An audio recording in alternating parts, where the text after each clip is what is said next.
So, the spear days in days gone by, and the kings who ruled them had courage and greatness.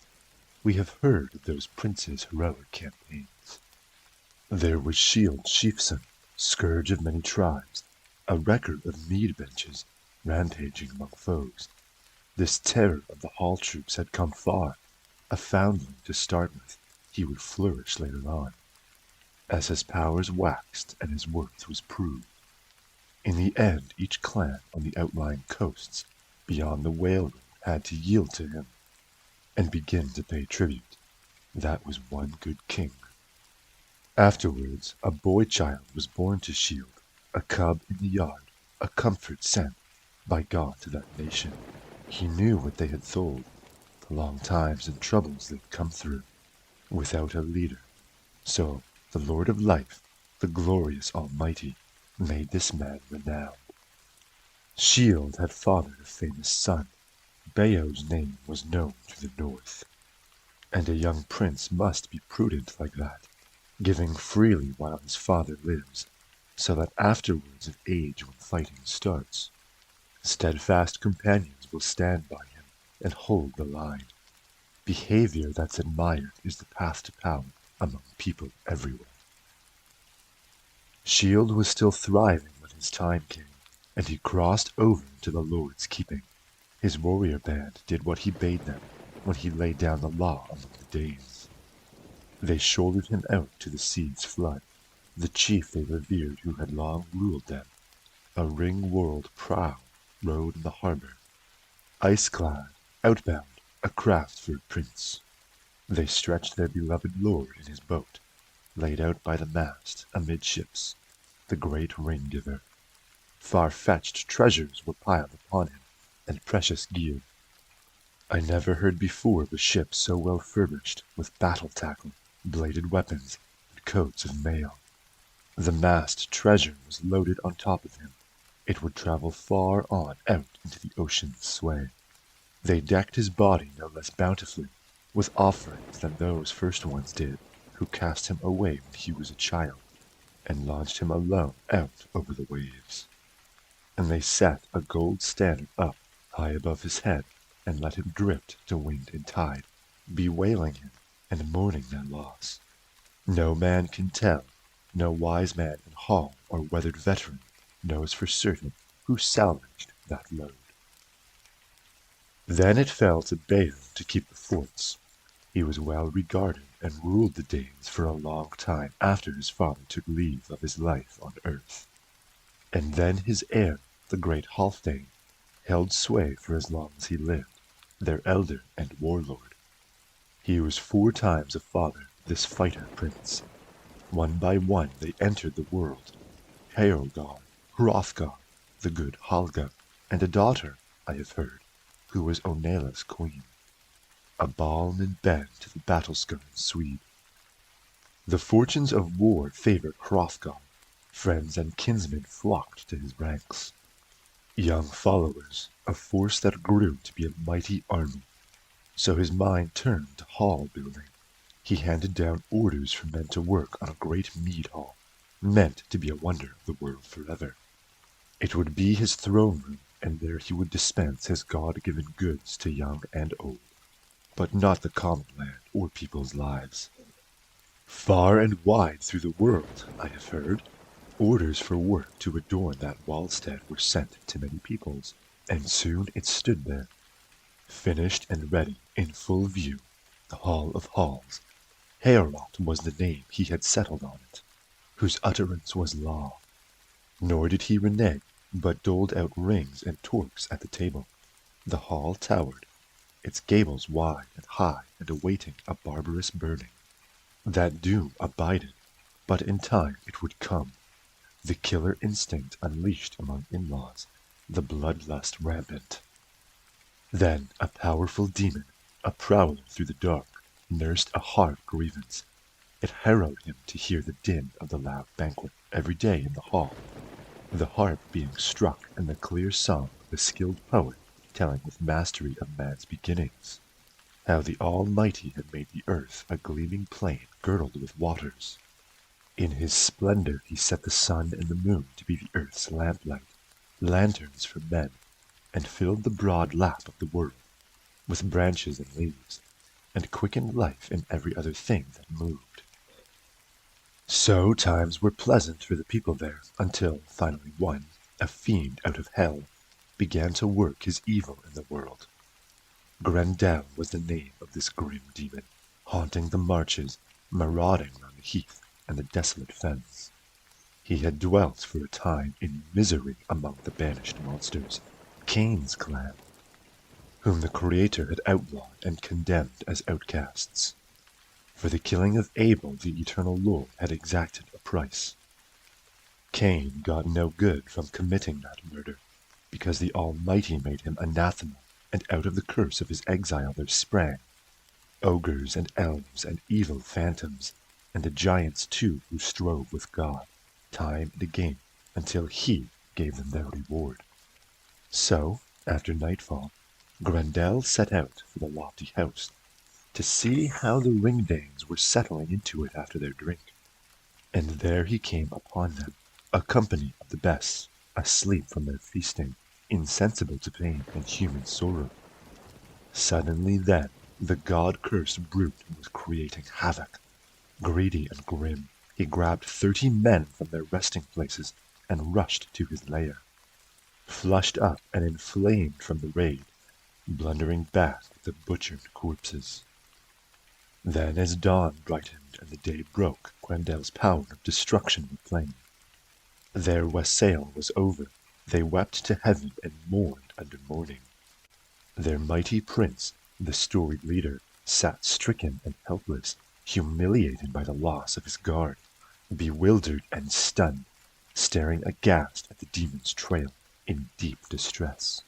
He was numb with grief, but got no respite. For one night later, merciless Grendel struck again with more gruesome murders. Malignant by nature, he never showed remorse. It was easy then to meet with a man shifting himself to a safer distance, to bed in the bothies. For who could be blind to the evidence of his eyes, the obviousness of that hall watcher's hate? Whoever escaped kept the weather eye open and moved away. So Grendel ruled in defiance of right, one against all, until the greatest house in the world stood empty, a deserted wallstead.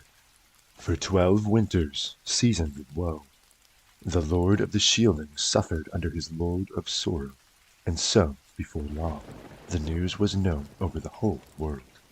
Sad lays were sung about the beset king, the vicious raids and ravages of Grendel, his long and unrelenting feud, nothing but war, how he would never parley or make peace with any Dane, nor stop his death-dealing nor pay the death price. No counselor could ever expect fair reparation from those rabid hands. All were endangered, young and old, were hunted down by that dark death shadow, who lurked and swooped in the long nights. On the misty moors, nobody knows, where these reavers from hell roam on their errands. So Grendel waged his lonely war, inflicting constant cruelties on the people, atrocious hurt. He took over Heorot, haunted the glittering hall after dark, but the throne itself, the treasure seat, he was kept from approaching. He was the Lord's outcast.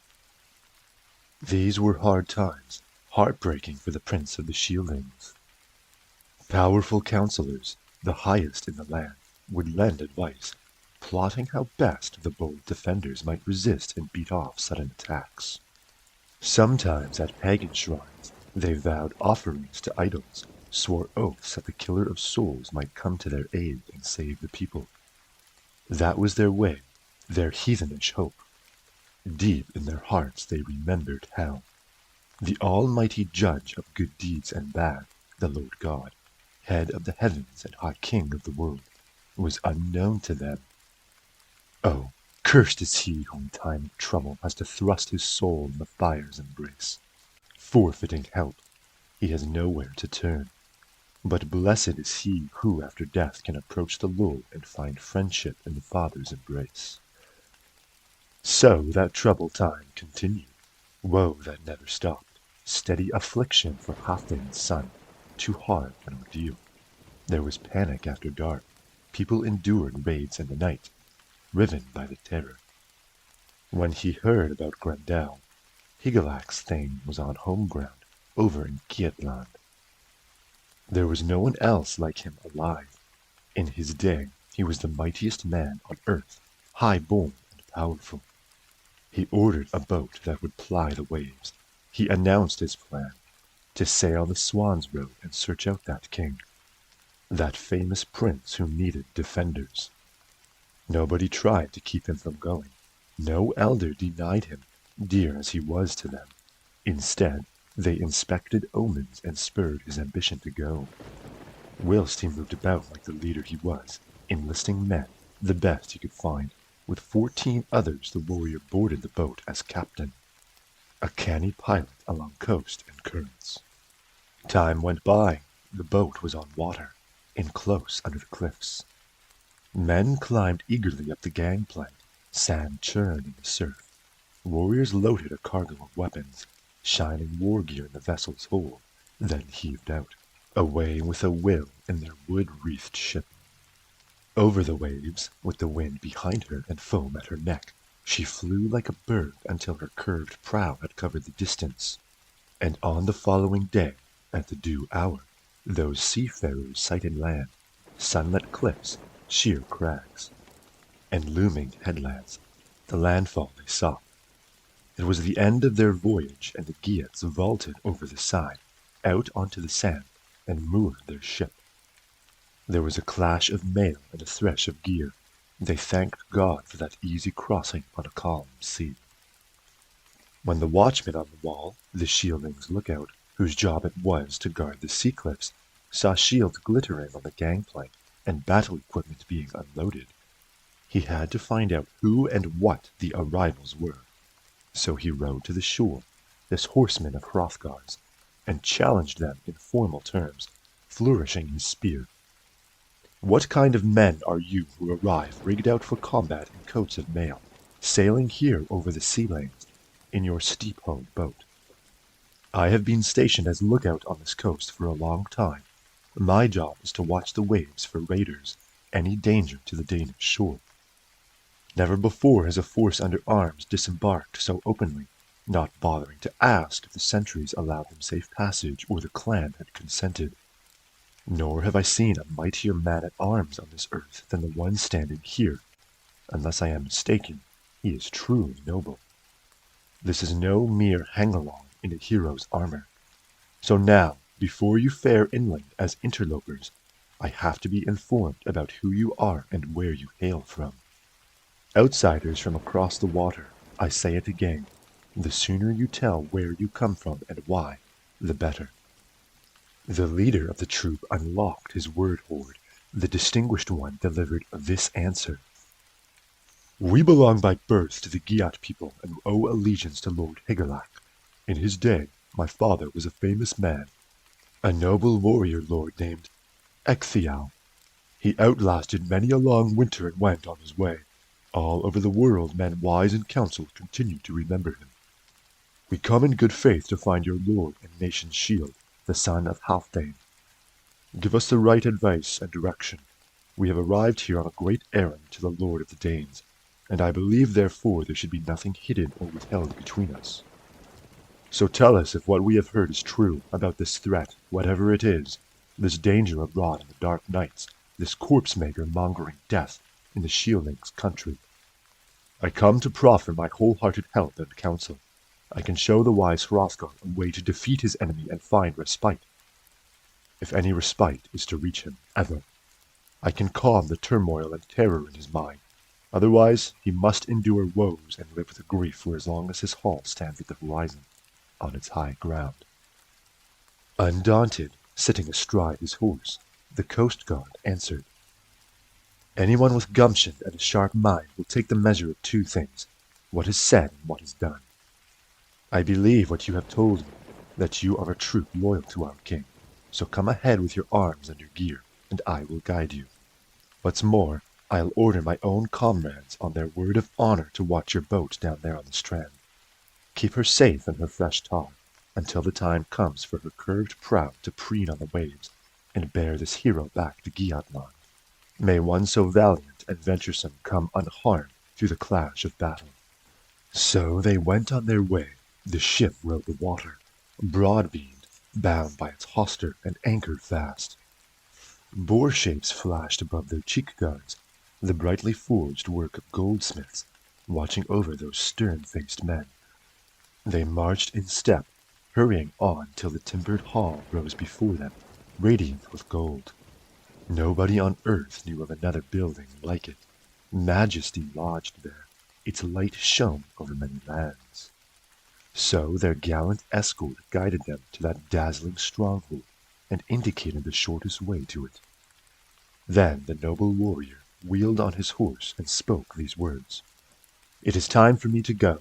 May the Almighty Father keep you and in his kindness watch over your exploits. I'm away to the sea, back on alert against enemy raiders." It was a paved track, a path that kept them in marching order. Their mail shirts glinted, hard and hand-linked. The high-gloss iron of their armor rang.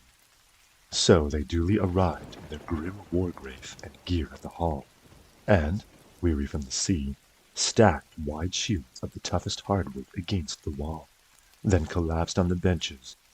Battle dress and weapons clashed. They collected their spears in a seafarer's stook, a stand of greyish taper and ash, and the troops themselves were as good as their weapons. Then a proud warrior questioned the men concerning their origins.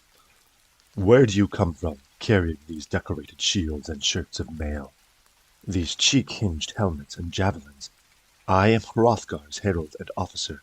I have never seen so impressive or large an assembly of strangers. Stoutness of heart, bravery not banishment, must have brought you to Hrothgar." The man whose name was known for courage, the great leader, resolute in his helmet, answered in return. "We are retainers from Hygelac's band. Beowulf is my name. If your lord and master, the most renowned son of Halfdane, will hear me out and graciously allow me to greet him in person, I am ready and willing to report my errand." Wulfgar replied, a Wendel chief renowned as a warrior, well known for his wisdom and the temper of his mind.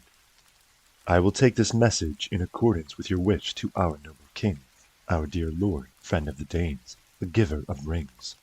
I will go and ask him about your coming here, then hurry back with whatever reply it pleases him to give." With that he turned to where Hrothgar sat, an old man among retainers.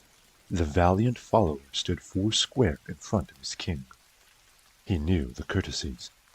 Wulfgar addressed his dear lord.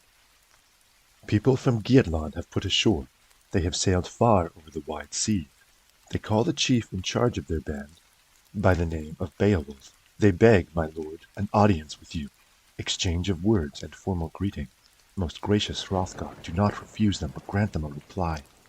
From their arms and appointment, they appear well born and worthy of respect, especially the one who has led them this far. He is formidable indeed." Hrothgar, protector of shieldings, replied, "I used to know him when he was a young boy. His father before him was called Ecgtheow. Hrothel the Geat gave Ecgtheow his daughter in marriage. This man is their son, here to follow up an old friendship. A crew of seamen who sailed for me once with a gift cargo across to Geatland returned with marvelous tales about him. A Thane, they declared, with the strength of 30 in the grip of each hand. Now holy God has, in his goodness, guided him here to the West Danes, to defend us from Grendown. This is my hope, and for his heroism I will recompense him with a rich treasure. Go immediately, bid him and the Geats he has in attendance to assemble and enter. Say moreover, when you speak to them, they are welcome to Denmark." At the door of the hall, Wulfgar duly delivered this message. "My lord, the conquering king of the Danes, bids me announce that he knows your ancestry, that he welcomes you here to Heorot, and salutes your arrival from across the sea. You are free now to move forward to meet Hrothgar in helmets and armor, but shields must stay here and spears be stacked until the outcome of the audience is clear." The hero arose, surrounded closely by his powerful thanes. A party remained under orders to keep watch on the arms. The rest proceeded, led by their prince under Heorot's roof, and standing on the hearth in webbed links that the smith had woven, the fine forged mesh of his gleaming mail shirt, resolute in his helmet, Beowulf spoke. Greetings to Hrothgar. I am Hygelac kinsman, one of his hall troop. When I was younger I had great triumphs. Then news of Grendel, hard to ignore, reached me at home.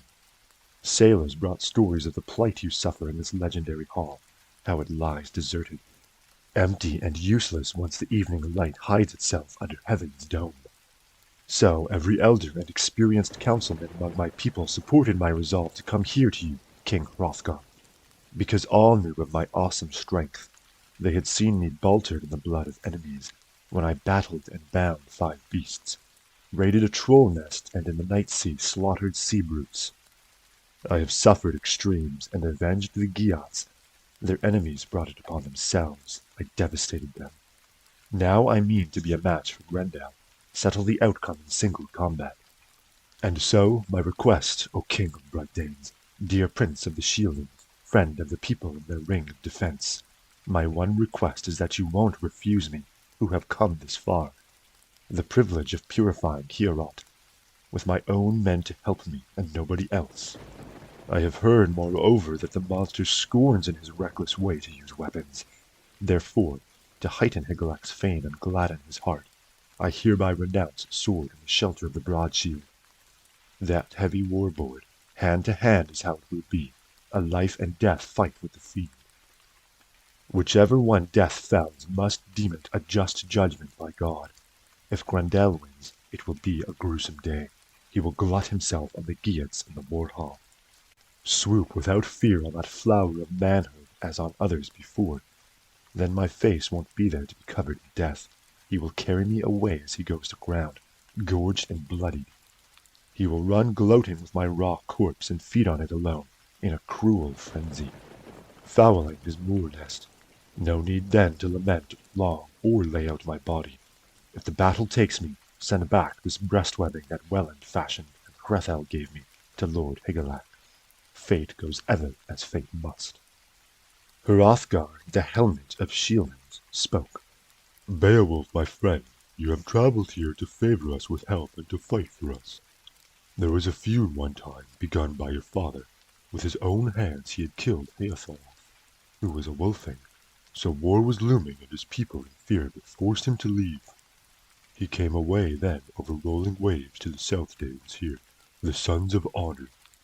I was then in the first flush of kingship, establishing my sway over all the rich strongholds of this heroic land. Heorogar, my older brother and the better man, and also a son of Halfdan, had died. Finally, I healed the feud by paying. I shipped a treasure trove to the Wolfings, and Ecgtheow acknowledged me with oaths of allegiance. It bothers me to have to burden anyone with all the grief Grendel has caused and the havoc he has wreaked upon us in Heorot. Our humiliations. My household guard are on the wane. Fate sweeps them away into Grendel's clutches. But God can easily halt these raids and harrowing attacks. Time and again, when the goblins passed and seasoned fighters got flushed with beer, they would pledge themselves to protect Heorot and wait for Grendel with whetted swords.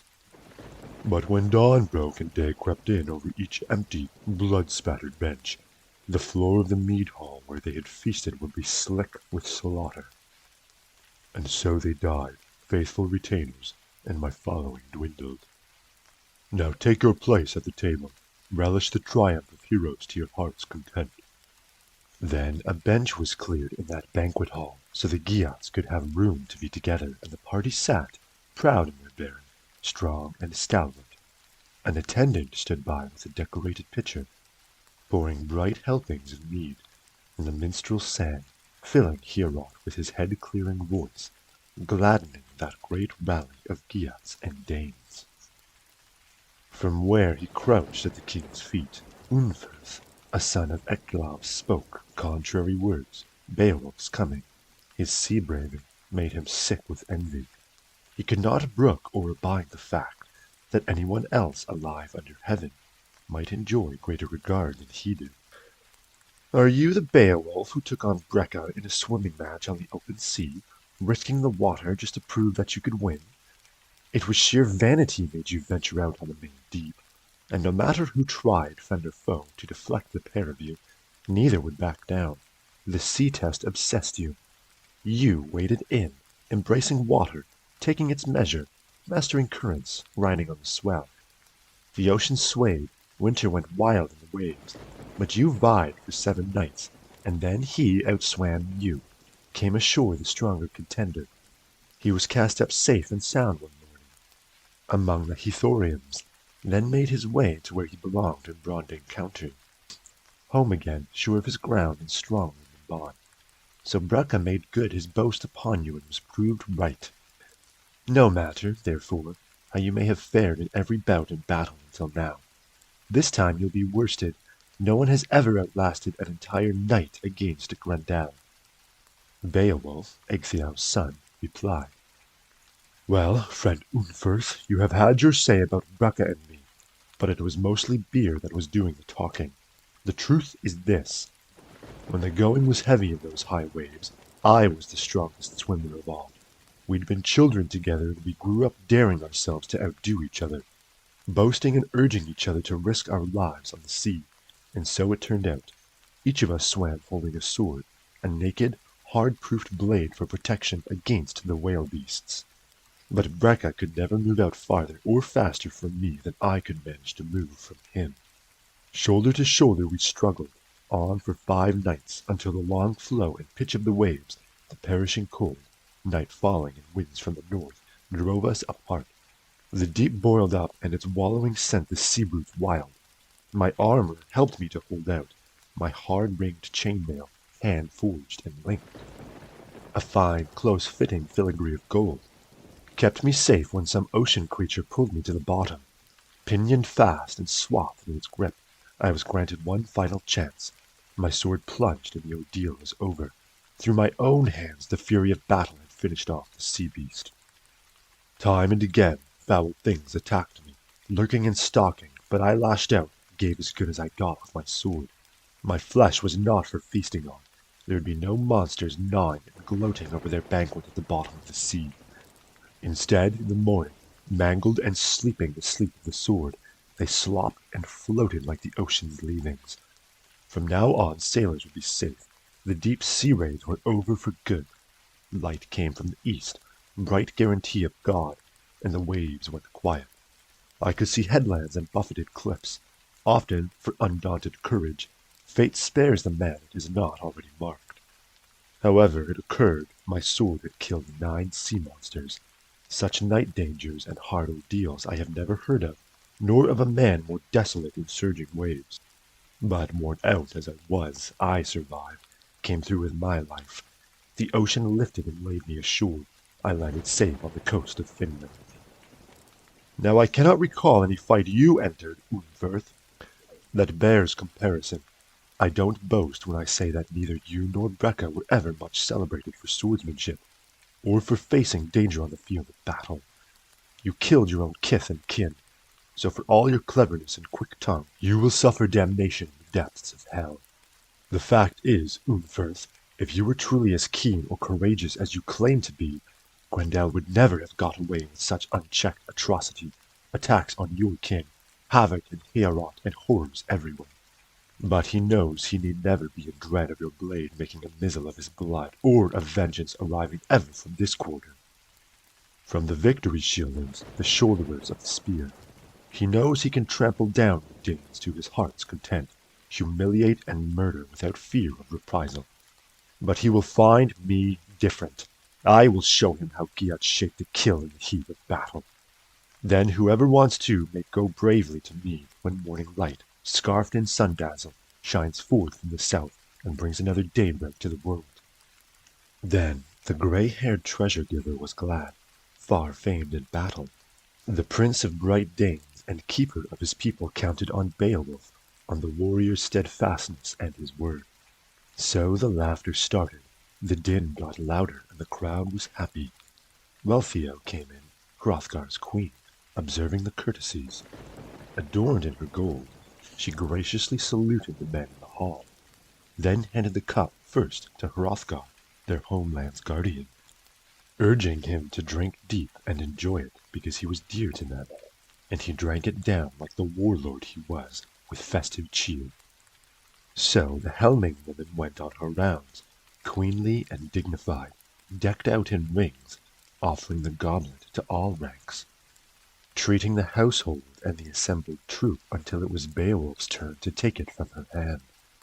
With measured words she welcomed the gift and thanked God for granting her wish that a deliverer she could believe in would arrive to ease their afflictions.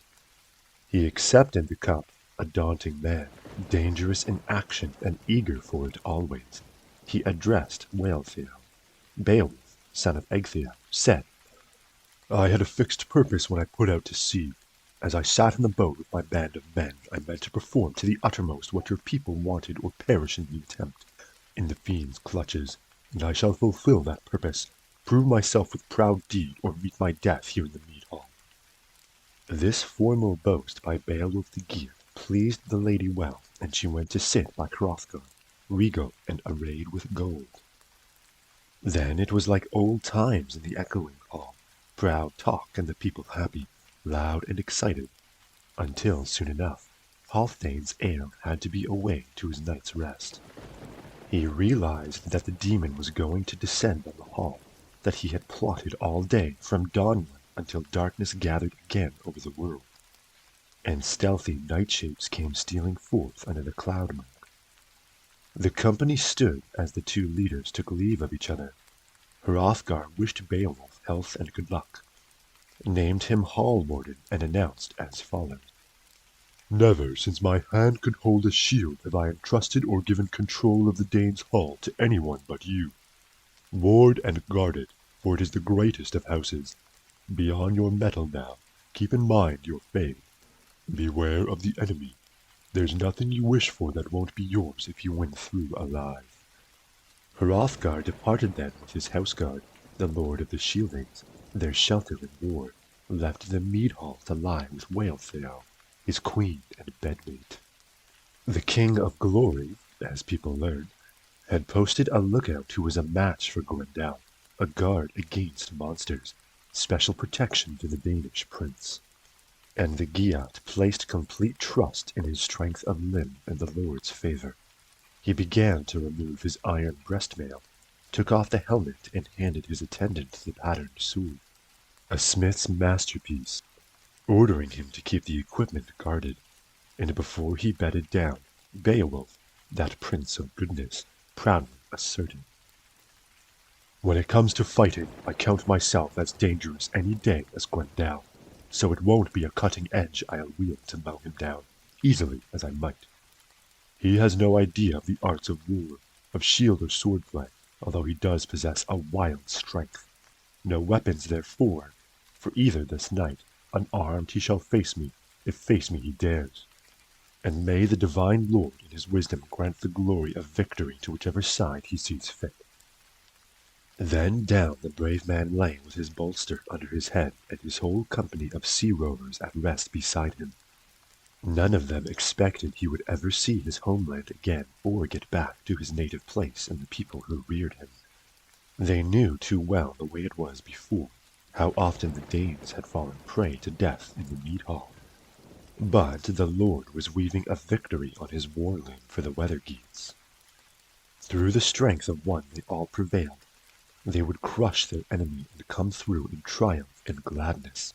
The truth is clear. Almighty God rules over mankind, and always has.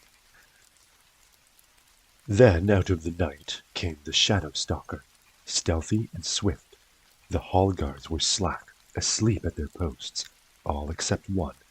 It was widely understood that as long as God disallowed it, the fiend could not bear them to his shadow bowl. One man, however, was in fighting mood, awake and on edge, spoiling for action. And off the moors, down through the mist bands, God-cursed Grendel came greedily loping. The bane of the race of men roamed forth, hunting for a prey in the high hall. Under the cloud murk he moved towards it until it shone above him, a sheer keep of fortified gold. Nor was that the first time he had scouted the grounds of Hrothgar's dwelling, although never in his life, before or since, did he find harder fortune or hall defenders. Spurned and joyless, he journeyed on ahead and arrived at the barn. The iron-braced door turned on its hinge when his hands touched it. Then his rage boiled over. He ripped open the mouth of the building, maddening for blood, pacing the length of the patterned floor with his loathsome tread, while a baleful light, flame more than light, flared from his eyes. He saw many men in the mansion, sleeping, a ranked company of kinsmen and warriors, quartered together, and his glee was demonic, picturing the mayhem. Before morning he would rip life from limb and devour them, feed on their flesh. But his fate that night was due to change. His days of ravening had come to an end. Mighty and canny, Hygelac kinsman was keenly watching for the first move the monster would make. Nor did the creature keep him waiting, but struck suddenly and started in. He grabbed and mauled a man on his bench, bit into his bone lappings, bolted down his blood, and gorged on him in lumps, leaving the body utterly lifeless, eaten up hand and foot. Venturing closer, his talon was raised to attack Beowulf, where he lay on the bed. He was bearing in with open claw when the alert hero's comeback and armlock forestalled him utterly. The captain of evil discovered himself in a hand grip harder than anything he had ever encountered in any man on the face of the earth. Every bone in his body quailed and recoiled, but he could not escape. He was desperate to flee to his den and hide with the devil's litter, for in all his days he had never been clamped or cornered like this. Then Hygelac's trusty retainer recalled his bedtime speech, sprang to his feet, and got a firm hold. Fingers were bursting, the monster backtracking, the man overpowering. The dread of the land was desperate to escape, to take a roundabout road and flee to his lair in the fens. The latching power in his fingers weakened. It was the worst trip the terrormonger had taken to Heorot. And now the timbers trembled and sank, a hall session at Harrow every day inside the stockade. Stumbling in fury, the two contenders crashed through the building. The hall clattered and hammered, but somehow survived the onslaught and kept standing. It was handsomely structured, a sturdy frame braced with the best of blacksmith's work. Inside and out, the story goes, that as the pair struggled, mead benches were smashed and sprung off the floor, gold fittings and all. Before then, no shielding elder would believe that there was any power or person upon earth capable of wrecking their horn-raked hall unless the burning embrace of a fire engulfed it in flame. Then an extraordinary wail arose, and bewildering fear came over the Danes. Everyone felt it who heard that cry as it echoed off the wall. A god-cursed scream and strain of catastrophe. The howl of the loser, the lament of the held serf, keening his wound. He was overwhelmed, manacled tight by the man who of all men was foremost and strongest in the days of this life. But the Earl Troop's leader was not inclined to allow his caller to depart alive. He did not consider that life of much account to anyone anywhere. Time and again, Beowulf's warriors worked to defend their lord's life, laying about them as best they could with their ancestral blades. Stalwart in action, they kept striking out on every side, seeking to cut straight to the soul. When they joined the struggle, there was something they could not have known at the time, that no blade on earth, no blacksmith's art, could ever damage their demon opponent. He had conjured the harm from the cutting edge of every weapon, but his going away out of this world in the days of his life would be agony to him, and his alien spirit would travel far into fiend's keeping. Then he who had harrowed the hearts of men with pain and affliction in former times, and had given offense also to God, found that his bodily powers failed him. Hygelac's kinsmen kept him helplessly locked in a hand grip. As long as either lived, he was hateful to the other. The monster's whole body was in pain. A tremendous wound appeared on his shoulder. Sinews split and the bone lappings burst. Beowulf was granted the glory of winning. Grendel was driven under the fen banks, fatally hurt, to his desolate lair. His days were numbered. The end of his life was coming over him. He knew it for certain, and one bloody clash had fulfilled the dearest wishes of the deities. The man who had lately landed among them, proud and sure, had purged the hall, kept it from harm. He was happy with his night work and the courage he had shown. The Giat captain had boldly fulfilled his boast to the deities. He had healed and relieved a huge distress, unremitting humiliations, the hard fate they'd been forced to undergo, no small affliction. Clear proof of this could be seen in the hand the hero displayed high up near the roof.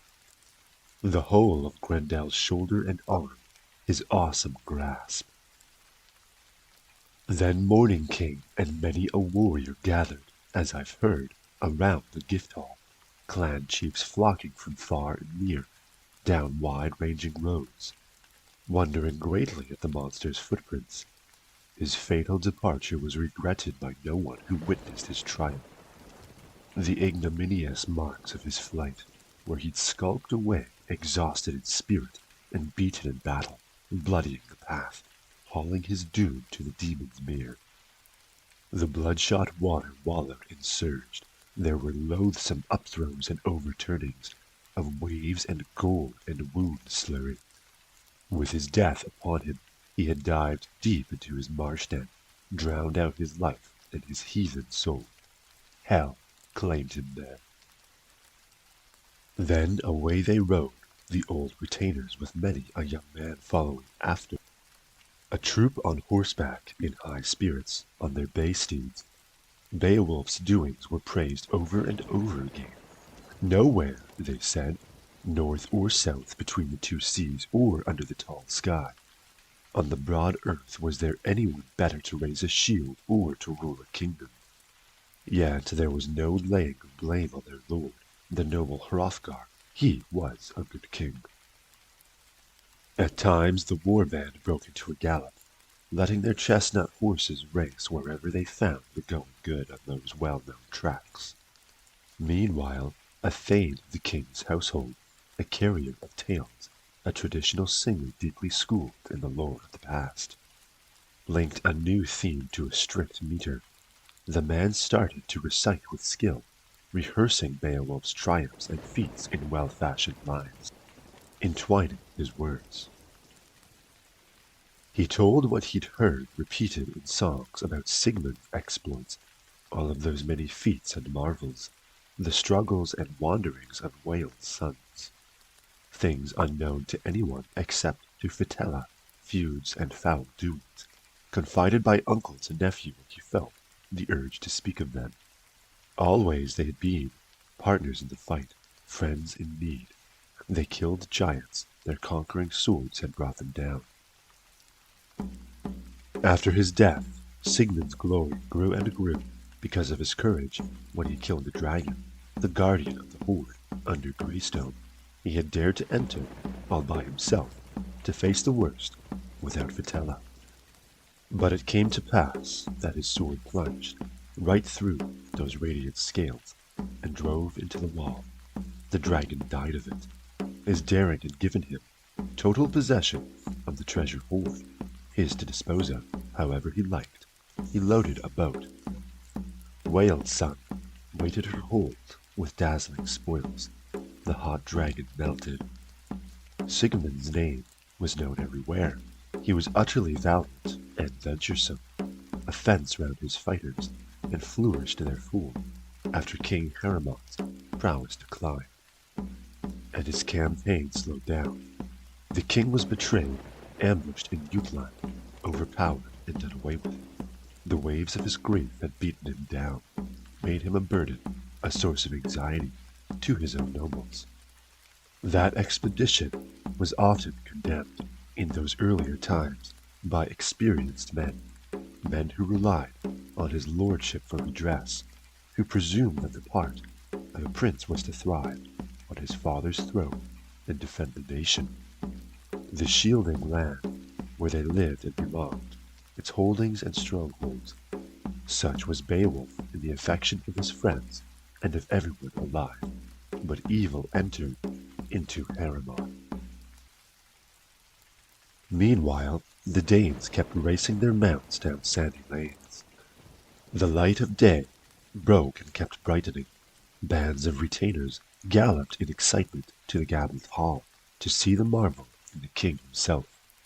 Guardian of the ring hoard, goodness in person, walked in majesty from the women's quarters, with a numerous train, attended by his queen and her crowd of maidens across to the mead hall.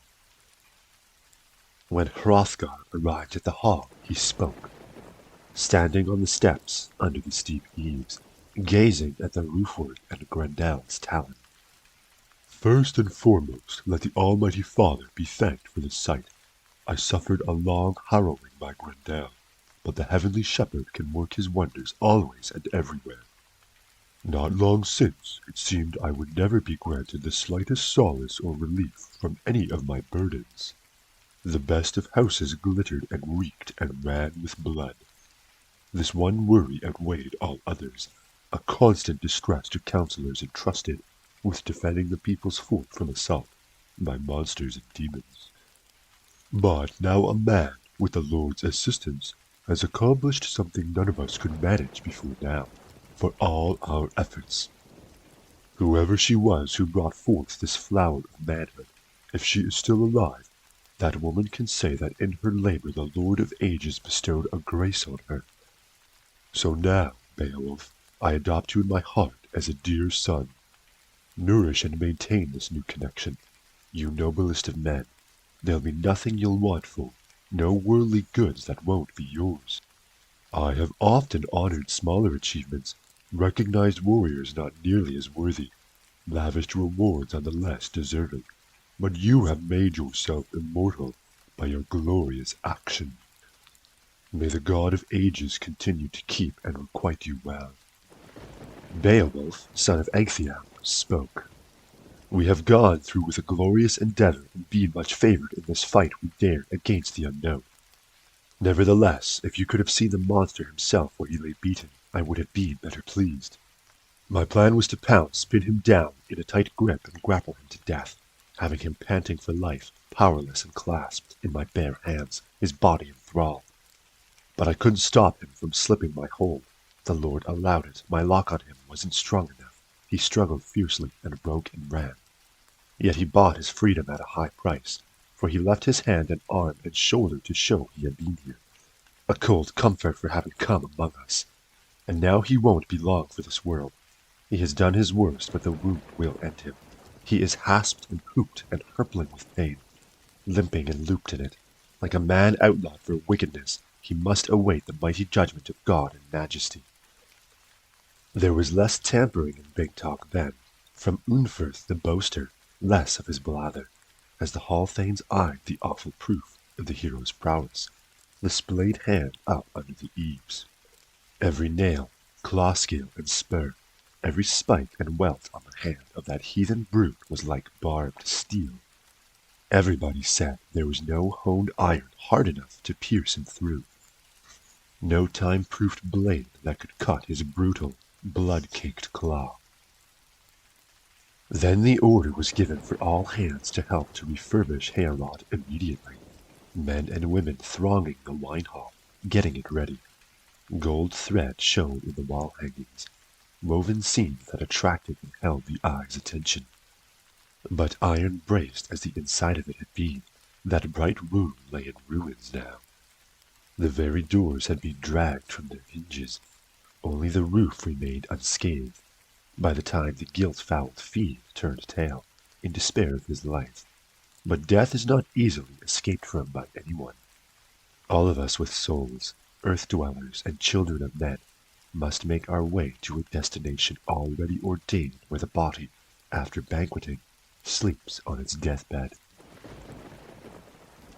Then the due time arrived for Halfdane's son to proceed to the hall. The king himself would sit down to feast. No group ever gathered in greater numbers or better order around their ring-giver. The benches filled with famous men who fell to with relish. Round upon round of mead was passed, those powerful kinsmen. Hrothgar and Hrothulf were in high spirits in the raftered hall. Inside Heorot there was nothing but friendship. The shielding nation was not yet familiar with feud and betrayal. Then Halfdane's son presented Beowulf with a gold standard as a victory gift, an embroidered banner, also breastmail and a helmet, and a sword carried high. That was both precious object and token of honor. So Beowulf drank his drink at ease. It was hardly a shame to be showered with such gifts in front of the hall troops. There haven't been many moments, I am sure, when men exchanged 4 such treasures at so friendly a sitting. An embossed ridge, a band lapped with wire arched over the helmet, head protection to keep the keen ground cutting edge from damaging it when danger threatened, and the man was battling behind his shield.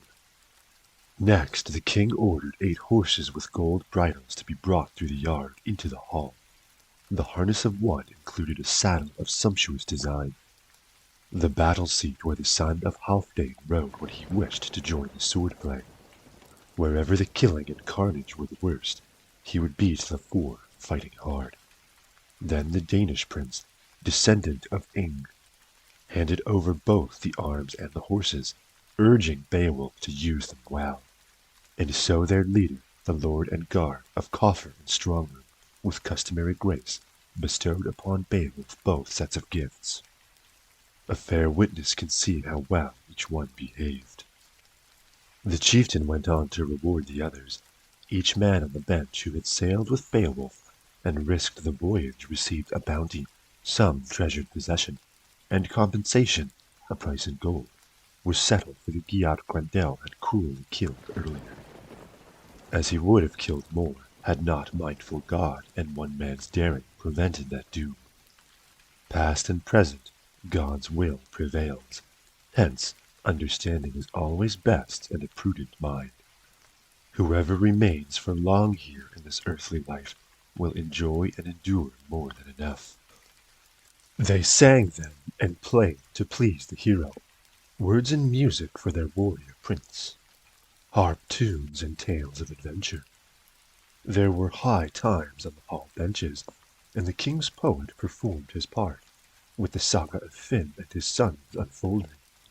The tale of the fierce attack in Friesland, where Hneef, king of Danes, met death. Hildeburh had little cause to credit the Jews, son and brother. She lost them both on the battlefield. She bereft, and blameless they. Foredoomed cut down, and spear-gold she, the woman in shock, waylaid by grief.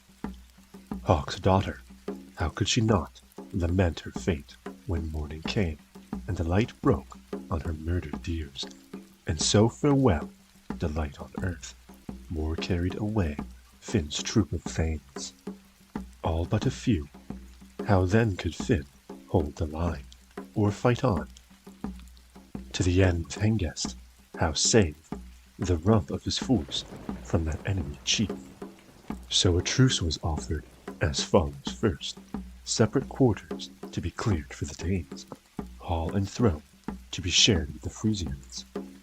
Then second, every day, at the dole out of gifts, Finn son of Fuckwald should honor the Danes, bestow with an even hand to Hengest and Hengest's men the wrought gold rings, bounty to match, the measure he gave his own Frisians, to keep morale in the beer hall high.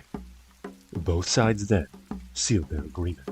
With oaths to Hengest, Finn swore, openly, solemnly, that the battle survivors would be guaranteed honor and status. No infringement by word or deed, no provocation would be permitted. Their own ring-giver, after all, was dead and gone. They were leaderless, enforced allegiance to his murderer. So if any Frisian stirred up mad blood with insinuations or taunts about this, the blade of the sword would arbitrate it. A funeral pyre was then prepared, effulgent gold brought out from the hearth. The bride and prince of the shieldings lay, awaiting the flame. Everywhere there were blood plastered coats of mail. The pyre was heaped with boar-shaped helmets, forged in gold, with the gashed corpses of well-born dames.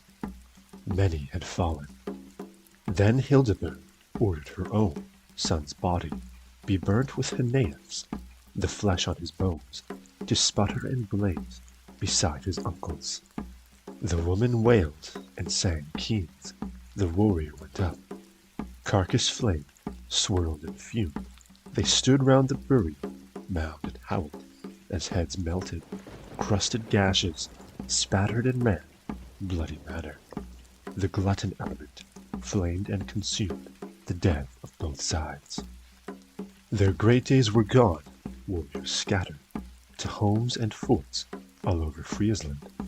Few were now feeling loss of friends.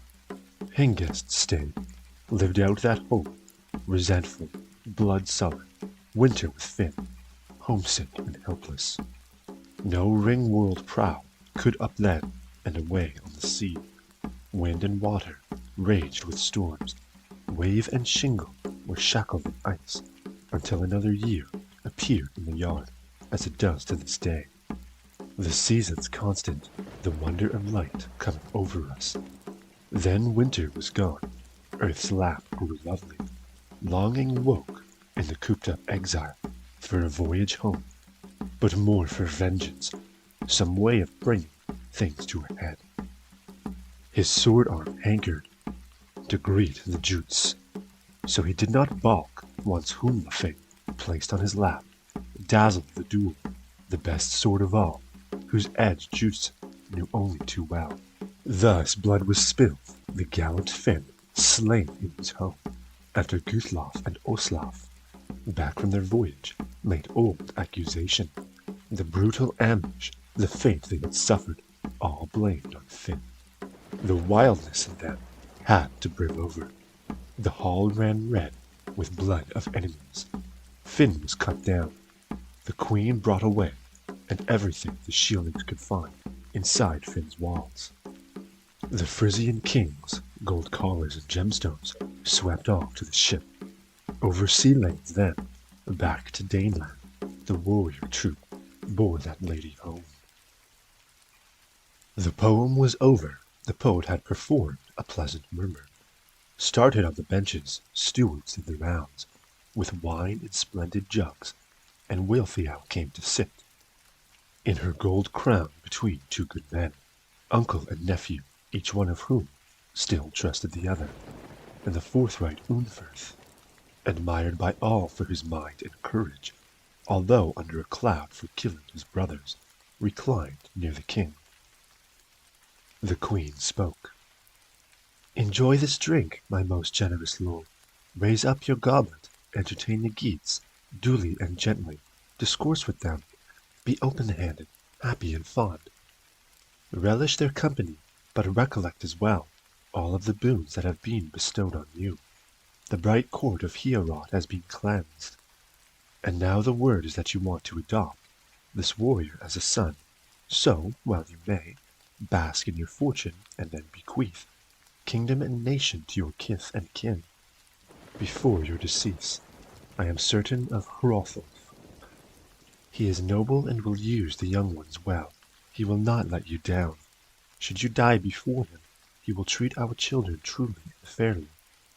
He will honor, I am sure, our two sons, repay them in kind when he recollects all the good things we gave him once, the favor and respect he found in his childhood." She turned then to the bench where her boys sat, Hrethric and Hrothmund, with other noble sons. All the youth together, and that good man, Beowulf the Geat, sat between the brothers. The cup was carried to him, kind words, spoken in welcome, and a wealth of wrought gold, graciously bestowed 2 arm bangles, a mail shirt and rings, and the most resplendent torque of gold I ever heard tell of anywhere on earth or under heaven. There was no hoard like it since Hama snatched the Brasse's neck chain and bore it away with its gems and settings to his shining fort, away from Ermenric's wiles and hatred, and thereby ensured his eternal reward. Higelac the Geat, grandson of Swerting, wore this neck ring on his last raid. At bay under his banner, he defended the booty. Treasure he had won, fate swept him away because of his proud need to provoke a feud with the Frisians. He fell beneath his shield, in the same gem-crusted, kingly gear he had worn when he crossed the frothing wave that. So the dead king fell into Frankish hands. They took his breastmail, also his neck-torque, and punier warriors plundered the slain. When the carnage ended, Geat corpses covered the field. Applause filled the hall. Then Wealhtheow pronounced in the presence of the company, "Take delight in this torque, dear Beowulf. Wear it for luck, and wear also this mail. From our people's armory, may you prosper in them. Be acclaimed for strength, for kindly guidance, to these two boys, and your bounty will be sure. You have won renown, you are known to all men, far and near, now and forever. Your sway is wide as the wind's home, as the sea around cliffs, and so, my prince, I wish you a lifetime's luck and blessings. To enjoy this treasure, treat my sons with tender care, be strong and kind. Here each comrade is true to the other, loyal to lord, loving in spirit. The thanes have one purpose, the people are ready. Having drunk and pledged, the ranks do as I bid." She then moved to her place. Men were drinking wine. At that rare feast, how could they know fate? The grim shape of things to come, the threat looming over many things. As night approached and King Hrothgar prepared to retire to his quarters, retainers in great numbers were posted on guard as so often in the past. Benches were pushed back, bedding gear and bolsters spread across the floor, and one man lay down to his rest, already marked for death. At their heads they placed their polished timber, battle shields, and on the bench above them, each man's kit was kept to hand. A towering war helmet, webbed mail shirt, and great shafted spear. It was their habit, always and everywhere to be ready for action, at home or in the camp, in whatever case, and at whatever time the need arose. To rally round their move, they were a right people. They went to sleep, and one paid dearly for his night's ease, as had happened to them often, ever since Grendel occupied the Gold Hall, committing evil until the end came, death after his crimes. Then it became clear, obvious to everyone once the fight was over, that an avenger lurked and was still alive, grimly biding time, Grendel's mother. Monstrous Hellbride brooded on her wrongs. She had been forced down into fearful waters, the cold depths, after King had killed his father's son, felled his own brother with a sword, branded an outlaw. Marked by having murdered, he moved into the wilds, shunned company and joy, and from King there spread misbegotten spirits, among them Grendel, the banished and accursed, due to come to grips with that watcher in Hierro waiting to do battle. The monster wrenched and wrestled with him, but Beowulf was mindful of his mighty strength, the wondrous gifts God had showered on him. He relied for help on the Lord of all, on his care and favor, so he overcame the foe, brought down the hell root, broken and bowed, outcast from all sweetness, the enemy of mankind, made for his death den. But now his mother had sallied forth on a savage journey, grief-racked and ravenous, desperate for revenge. She came to Heorot. There inside the hall, Danes lay asleep, earls who would soon endure. A great reversal, once Grendel's mother attacked and entered. Her onslaught was less, only by as much as an Amazon warrior's strength is less than an armed man's. When the hefted sword its hammered edge, and gleaming blades slathered in blood, raises the sturdy bull ridge off a helmet. Then in the hall, hard-honed swords were grabbed from the bench, many a broad shield, lifted and braced. There was little thought of helmets, or woven mail when they woke in terror. The Helldam was in panic, desperate to get out, in mortal terror the moment she was found. She had pounced and taken one of the retainers in a tight hold, then headed for the fen. To Hrothgar this man was the most beloved of the friends he trusted between the two seas. She had done away with a great warrior, ambushed him at rest. Beowulf was elsewhere. Earlier, after the award of the treasure, the Geat had been given another lodging. There was an uproar in Heorot. She had snatched their trophy. Grendel's bloodied hand. It was a fresh blow to the afflicted bond. The bargain was hard, both parties having to pay, with the lives of friends, and the old lord, the grey-haired warrior, was heartsore and weary when he heard the news. His highest-placed adviser, his dearest companion, was dead and gone. Beowulf was quickly brought to the chamber. The winner of fights, the arch-warrior, came first footing in with his fellow troops, to where the king in his wisdom waited, still wondering whether Almighty God should ever turn the tide of his misfortunes. So Beowulf entered with his band in attendance, and the wooden floorboards banged and rang as he advanced, hurrying to address the Prince of the Ingwins, asking if he had rested, since the urgent summons had come as a surprise. Then Hrothgar, the shielding's helmet, spoke. "Rest? What is rest? Sorrow has returned. Alas for the Danes, Aesir is dead. He was Yrminlaf's elder brother, and a soulmate to me, a true mentor. My right-hand man when the ranks clashed, and our boar crests had to take a battering in the line of action. Aesir was everything the world admires in a wise man and a friend. Then this roaming killer came in a fury and slaughtered him in Heorot. Where she is hiding, glutting on the corpse and glorying in her escape, I cannot tell. She has taken up the feud because of last night when you killed Grendel, wrestled and whacked him in ruinous combat. Since for too long he had terrorized us with his depredations. He died in battle, paid with his life, and now this powerful other one arrives, this force for evil, driven to avenge her kinsman's death, or so it seems to thanes in their grief. In the anguish every thane endures at the loss of a ring-giver, now that the hand that bestowed so richly has been stilled to death. I have heard it said by my people in Hall, councillors who lived in upland country, that they have seen two such creatures prowling the moors, huge marauders, from some other world.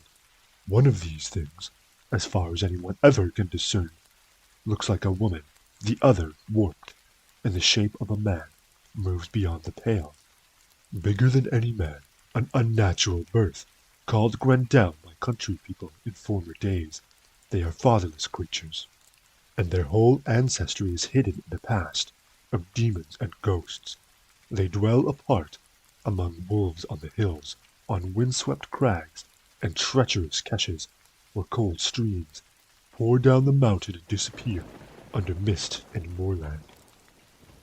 A few miles from here, a frost-stiffened wood waits and keeps watch. Above a mere, the overhanging bank, is a maze of tree roots mirrored in its surface. At night, there, something uncanny happens.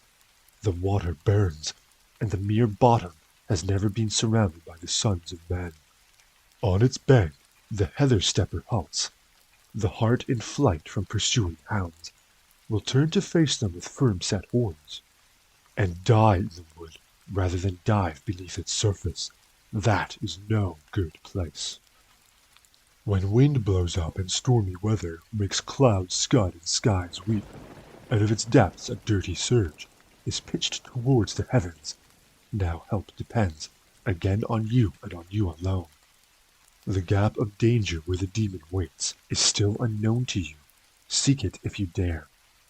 I will compensate you for settling the feud, as I did the last time with lavish wealth, coffers of coiled gold, if you come back." Beowulf, son of Ecgtheow, spoke.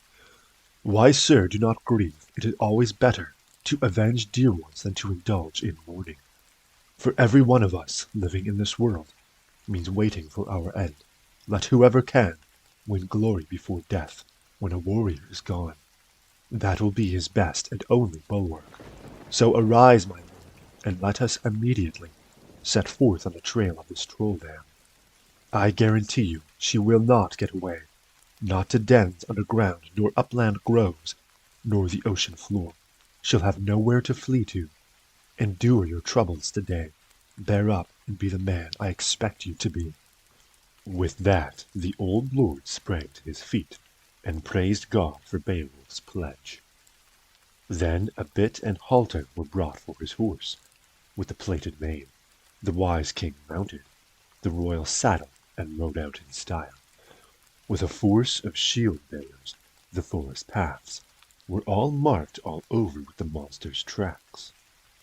Her trail on the ground wherever she had gone, across the dark moors, dragging away the body of that fen, Hrothgar's best, counsellor and overseer of the country.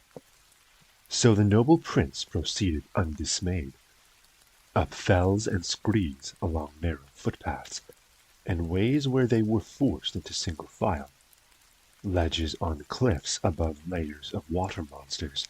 He went in front with a few men, good judges of the lie of the land, and suddenly discovered the dismal wood, mountain trees growing out at an angle. Above grey stones, the bloodshot water surged underneath. It was a sore blow to all of the Danes, friends of the shieldings, a hurt to each and every one of that noble company when they came upon a shear's head at the foot of the cliff. Everybody gazed as the hot ghoul kept wallowing up and an urgent war horn repeated its notes. The whole party sat down to watch. The water was infested with all kinds of reptiles. There were writhing sea dragons and monsters slouching on slopes by the cliff. Serpents and wild things such as those that often surface at dawn to roam the sail road and doom the voyage. Down they plunged, lashing in anger at the loud call of the battle bugle. An arrow from the bow of the Geat chief got one of them as he surged to the surface. The seasoned shaft stuck deep in his flank, and his freedom in the water got less and less. It was his last swim. He was swiftly overwhelmed in the shallows, prodded by barbed boar spears, cornered, beaten, pulled up on the bank, a strange lake birth, a loathsome catch. Men gazed at in awe. Beowulf got ready, donned his war gear, indifferent to death. His mighty, hand-forged, fine-webbed mail would soon meet with the menace under water. It would keep the bone cage of his body safe. No enemy's clasp could crush him in it. No vicious arm lock choke his life out. To guard his head he had a glittering helmet that was due to be muddy on the mere bottom and blurred in the upswirl. It was of beaten gold, princely headgear hooped and hasped by a weaponsmith who had worked wonders in days gone by and adorned it with boar shapes. Since then it had resisted every sword. And another item lent by Unferth at that moment of need was of no small importance. The Brecon handed him a hilted weapon, a rare and ancient sword named Hrunting. The iron blade with its ill-boding patterns had been tempered in blood. It had never failed. The hand of anyone who hefted it in battle, anyone who had fought and faced the worst in the gap of danger. This was not the first time it had been called to perform heroic feats. When he lent that blade to the better swordsman, Unferth, the strong-built son of Ecglaf, could hardly have remembered the ranting speech he made in his cups. He was not man enough to face the turmoil of a fight under water, and the risk to his life. So there he lost fame and repute. It was different for the other, rigged out in his gear, ready to do battle. Beowulf, son of Ecgtheow, spoke. Wisest of kings, now that I have come to the point of action, I ask you to recall what we said earlier, that you, son of Halfdane, and Goldfriend to retainers, that you, if I should fall and suffer death while serving your cause, would act like a father to me afterwards. If this combat kills me, take care of my young company, my comrades in arms. And be sure also, my beloved Hrothgar, to send Higelac the treasures I received. Let the lord of the Geats gaze on that gold. Let Hrethel's son take note of it and see that I found a ring giver of rare magnificence, and enjoyed the good of his generosity. And Unferth is to have what I inherited. To that far-famed man I bequeath my own. Sharp hone, wave sheen, wonder blade. With Hrunting I shall gain glory or die. After these words, the prince of the Weather Geats was impatient to be away and plunged suddenly. Without more ado, he dived into the heaving depths of the lake. It was the best part of the day before he could see the solid bottom. Quickly, the one who haunted those waters, who had scavenged and gone her gluttonous rounds for 100 seasons, sensed a human observing her outlandish lair from above. So she lunged and clutched and managed to catch him in her brutal grip, but his body, for all that, remained unscathed. The mesh of the chainmail saved him on the outside. Her savage talons failed to rip the web of his warshirt. Then once she touched the bottom, that wolfish swimmer carried the ring-mailed prince to her court, so that for all his courage he could never use the weapons he carried, and a bewildering horde came at him from the depths, droves of sea beasts who attacked with tusks and tore at his chainmail in a ghastly onslaught. The gallant man could see he had entered some hellish turnhold, and yet the water did not work against him, because the hall roofing held off the force of the current. Then he saw fire light, a gleam and flare up, a glimmer of brightness.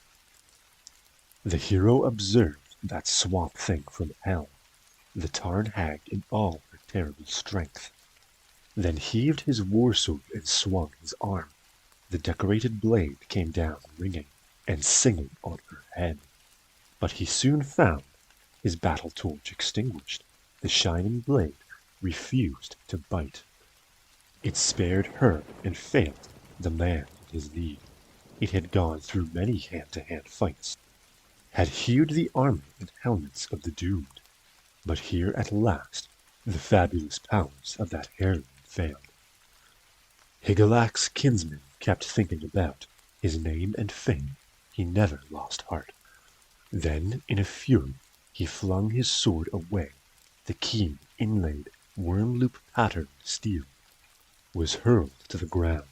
He would have to rely on the might of his arm. So must a man do who intends to gain enduring glory in a combat. Life doesn't cost him a thought. Then the prince of the war Geats, warming to this fight with Grendel's mother, gripped her shoulder and laid about him in a battle frenzy. He pitched his killer opponent to the floor, but she rose quickly and retaliated, grappled him tightly in her grim embrace. The sure-footed fighter felt daunted. The strongest of warriors stumbled and fell. So she pounced upon him and pulled out a broad, whetted knife. Now she would avenge her only child, but the mesh of chainmail on Beowulf's shoulder shielded his life, turned the edge and tip of the blade. The son of Ecgtheow would have surely perished, and the Geats lost their warrior under the wide earth, had the strong links and locks of his war gear not helped to save him. Holy God decided the victory. It was easy for the Lord, the ruler of heaven, to redress the balance, once Beowulf got back upon his feet. Then he saw a blade that boded well, a sword in her armory, an ancient heirloom from the days of the giants, an ideal weapon, one that any warrior would envy. But so huge and heavy of itself, only Beowulf could wield it in a battle. So the shielding's hero, hard-pressed and enraged, took a firm hold of the hilt and swung, the blade in an arc, a resolute blow that bit deep into her neckbone, and severed it entirely. Toppling the doomed house of her flesh, she fell to the floor. The sword dripped blood. The swordsman was elated. A light appeared, and the place brightened. The way the sky does when heaven's candle is shining clearly. He inspected the vault. With sword held high, its hilt raised, to guard and threaten Higelac's thane, scouted by the wall in Grendel's wake. Now the weapon was to prove its worth, the warrior determined to take revenge for every gross act Grendel had committed, and not only for that one occasion when he'd come to slaughter the sleeping troop. 15 of Hrothgar's houseguards, surprised on their benches and ruthlessly devoured, and as many again carried away, a brutal plunder. Beowulf in his fury now settled that school. He saw the monster in his resting place, war-weary and wrecked, a lifeless corpse, a casualty of the battle in Hiawat. The body gaped at the stroke dealt to it after death. Beowulf cut the corpse's head off. Immediately, the councillors keeping a lookout, with Hrothgar watching the lake water, saw a heave-up and surge of waves and blood in the backwash. They bowed grey heads, spoke in their sage, experienced way about the good warrior, how they never again expected to see that prince returning in triumph to their king. It was clear to many that the wolf of the deep had destroyed him forever. The 9th hour of the day arrived. The brave shieldings abandoned the cliff top, and the king went home, but sick at heart, staring at the mirror. The strangers held on. They wished, without hope, to behold their lord, Beowulf himself. Meanwhile, the sword began to wilt into gory icicles, to slather and thaw. It was a wonderful thing, the way it all melted as ice melts, when the Father eases the fetters off the frost, and unravels the water ropes. He who wields power over time and tide, he is the true Lord. The Geat captain saw treasure in abundance, but carried no spoils from those quarters, except for the head and the inlaid hilt embossed with jewels. Its blade had melted, and the scrollwork on it burnt, so scalding was the blood of the poisonous fiend who had perished there. Then away he swam, the one who had survived the fall of his enemies, flailing to the surface. The wide water, the waves and pools, were no longer infested once the wandering fiend let go of her life and this unreliable world. The seafarer's leader made for land, resolutely swimming, delighted with his prize. The mighty load he was lugging to the surface. His thanes advanced in a troop to meet him, thanking God and taking great delight in seeing their prince back safe and sound. Quickly the hero's helmet and mail shirt were loosed and unlaced. The lake settled. Clouds darkened above the bloodshot depths.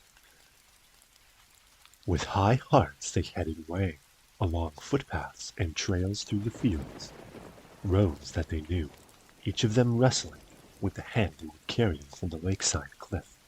Men kingly in their courage and capable of difficult work.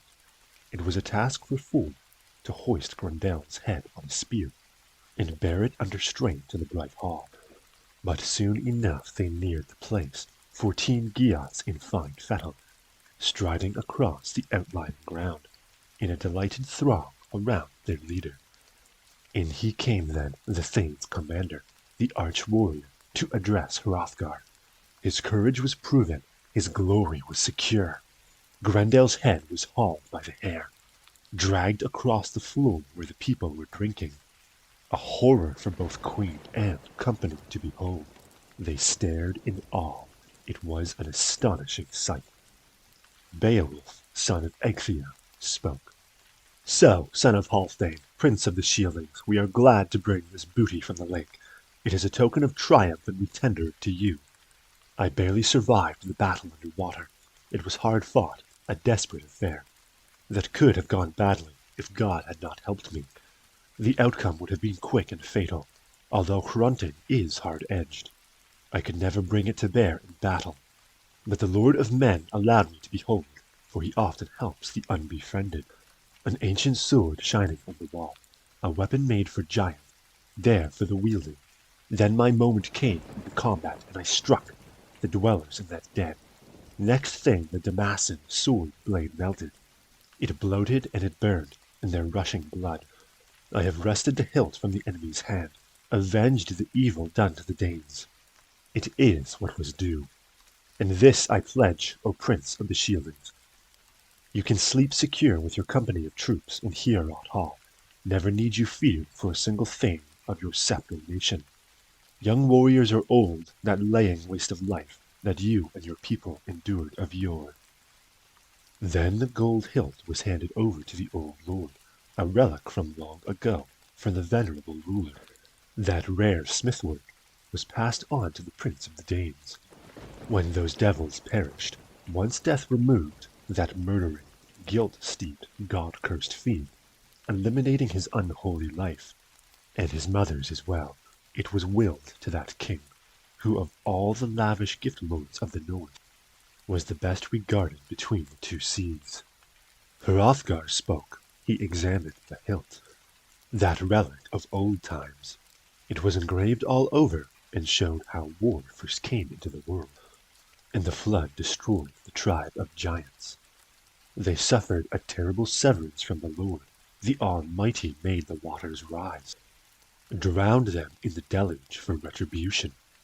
In pure gold inlay on the sword guards, there were rune markings correctly incised, stating and recording for whom the sword had been first made and ornamented, with its scroll-worked hilt. Then everyone hushed, as the son of Halfdan spoke this wisdom.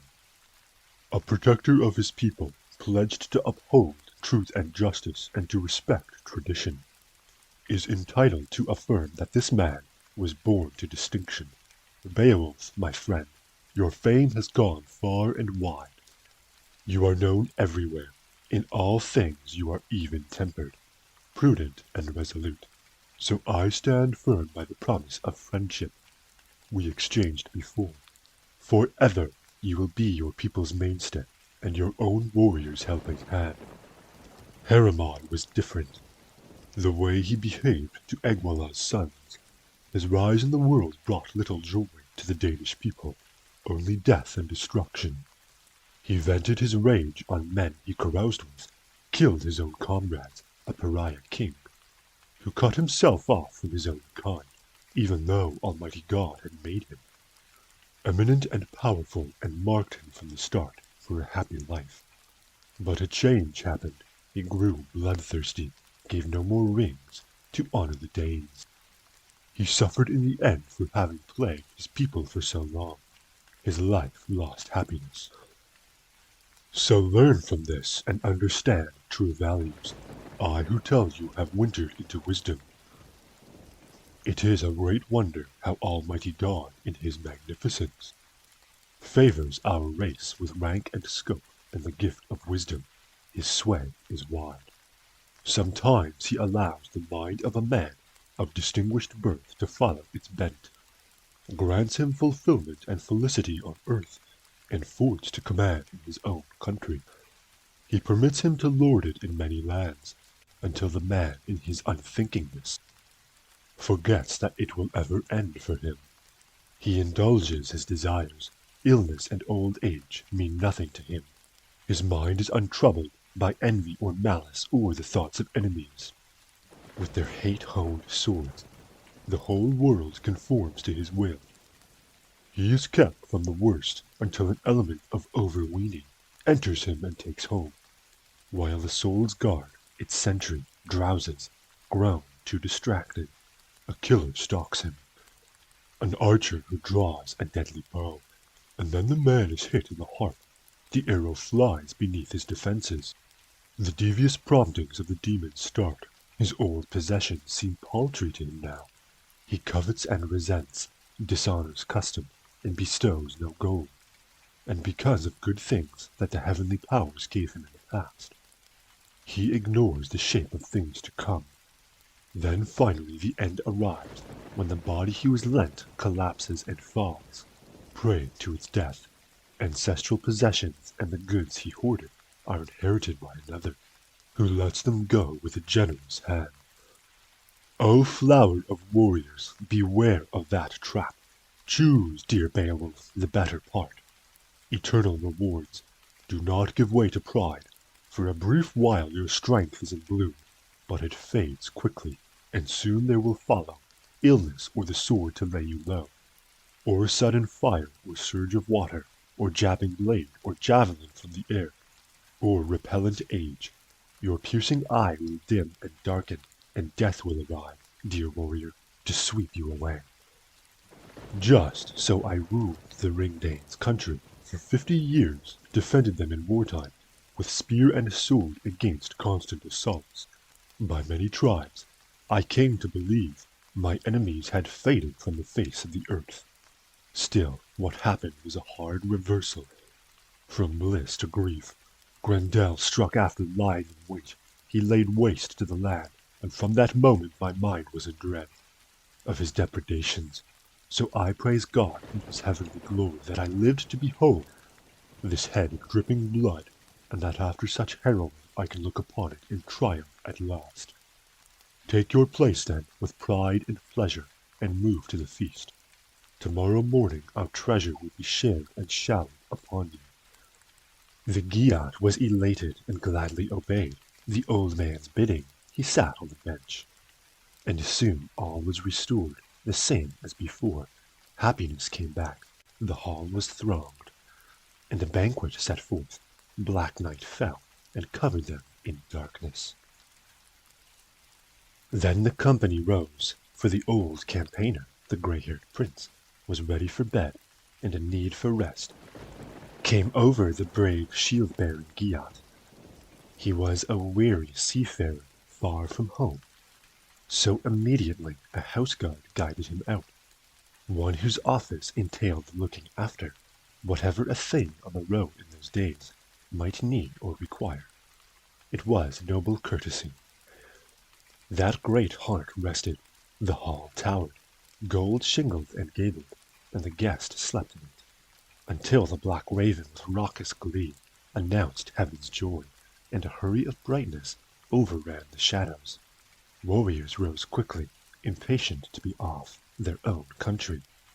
Was beckoning the nobles, and the bold voyager longed to be aboard his distant boat. Then that stalwart fighter ordered Hrunting to be brought to Unferth, and bade Unferth take the sword and thanked him for lending it. He said he had found it a friend in battle, and a powerful help. He put no blame on the blade's cutting edge. He was a considerate man. And there the warriors stood in their war gear, eager to go, while their honored lord approached the platform where the others sat. The undaunted hero addressed Hrothgar. Beowulf, son of Ecgtheow, spoke. Now, we who cross the wide sea have to inform you that we feel a desire to return to Higelac. Here we have been welcomed and thoroughly entertained. You have treated us well. If there is any favor on earth I can perform, beyond deeds of arms I have done already, anything that would merit your affections more, I shall act, my lord, with alacrity. If ever I hear from across the ocean that people on your borders are threatening battle, as attackers have done from time to time, I shall land with 1,000 thanes at my back to help your cause. Higelac may be young to rule a nation, but this much I know. About the king of the Geats, he will come to my aid and want to support me by word and action in your hour of need, when honor dictates that I raise a hedge of spears around you. Then, if Hrethik should think about traveling as a king's son to the court of the Geats, he will find many friends. Foreign places yield more to one who is himself worth meeting. Hrothgar spoke and answered him. The Lord in his wisdom sent you those words, and they came from the heart. I have never heard so young a man make truer observations. You are strong in body and mature in mind, impressive in speech. If it should come to pass that Hrethel's descendant dies beneath a spear, if deadly battle or the sword blade or disease fells the prince who guards your people, and you are still alive, then I firmly believe the seafaring Geats won't find a man worthier of a claim as their king and defender than you. If only you would undertake the lordship of your homeland. My liking for you deepens with time, dear Beowulf. What you have done is to draw two peoples, the Geat nation and us neighboring Danes, into shared peace, and a pact of friendship in spite of hatreds we have harbored in the past. For as long as I rule this far-flung land, treasures will change hands and each side will treat the others with gifts. Across the Gannett's bath, over the broad sea, world prows will bring presents and tokens. I know your people are beyond reproach in every respect, steadfast in the old way with friend or foe. Then the Earl's defender furnished the hero with 12 treasures and told him to set out. Sail with those gifts safely home, to the people he loved, but to return promptly. And so the good and grey-haired Dane, that high-born king, kissed Beowulf and embraced his neck, then broke down in sudden tears. Two forebodings disturbed him in his wisdom, but one was stronger. Never more would they meet each other face to face, and such was his affection that he could not help being overcome. His fondness for the man was so deep-founded, it warmed his heart and wound the heartstrings tight in his breast. The embrace ended, and Beowulf, glorious in his gold regalia, stepped the green earth, straining at anchor and ready for boarding. His boat awaited him. So they went on their journey, and Hrothgar's generosity was praised repeatedly. He was a peerless king until old age sapped his strength and did him mortal harm, as it has done so many. Down to the waves then, dressed in the web of their chainmail and war shirts, the young men marched. In high spirits, the coast guard spied them, Thanes setting forth, the same as before. His salute, this time from the top of the cliff, was far from unmannerly. He galloped to meet them, and as they took ship in their shining gear, he said how welcome they would be in Geatland. Then the broad hull was beached on the sand, to be cargoed with treasure, horses, and war gear. The curved prow motioned, the mast stood high, above Hrothgar's riches in the loaded hold.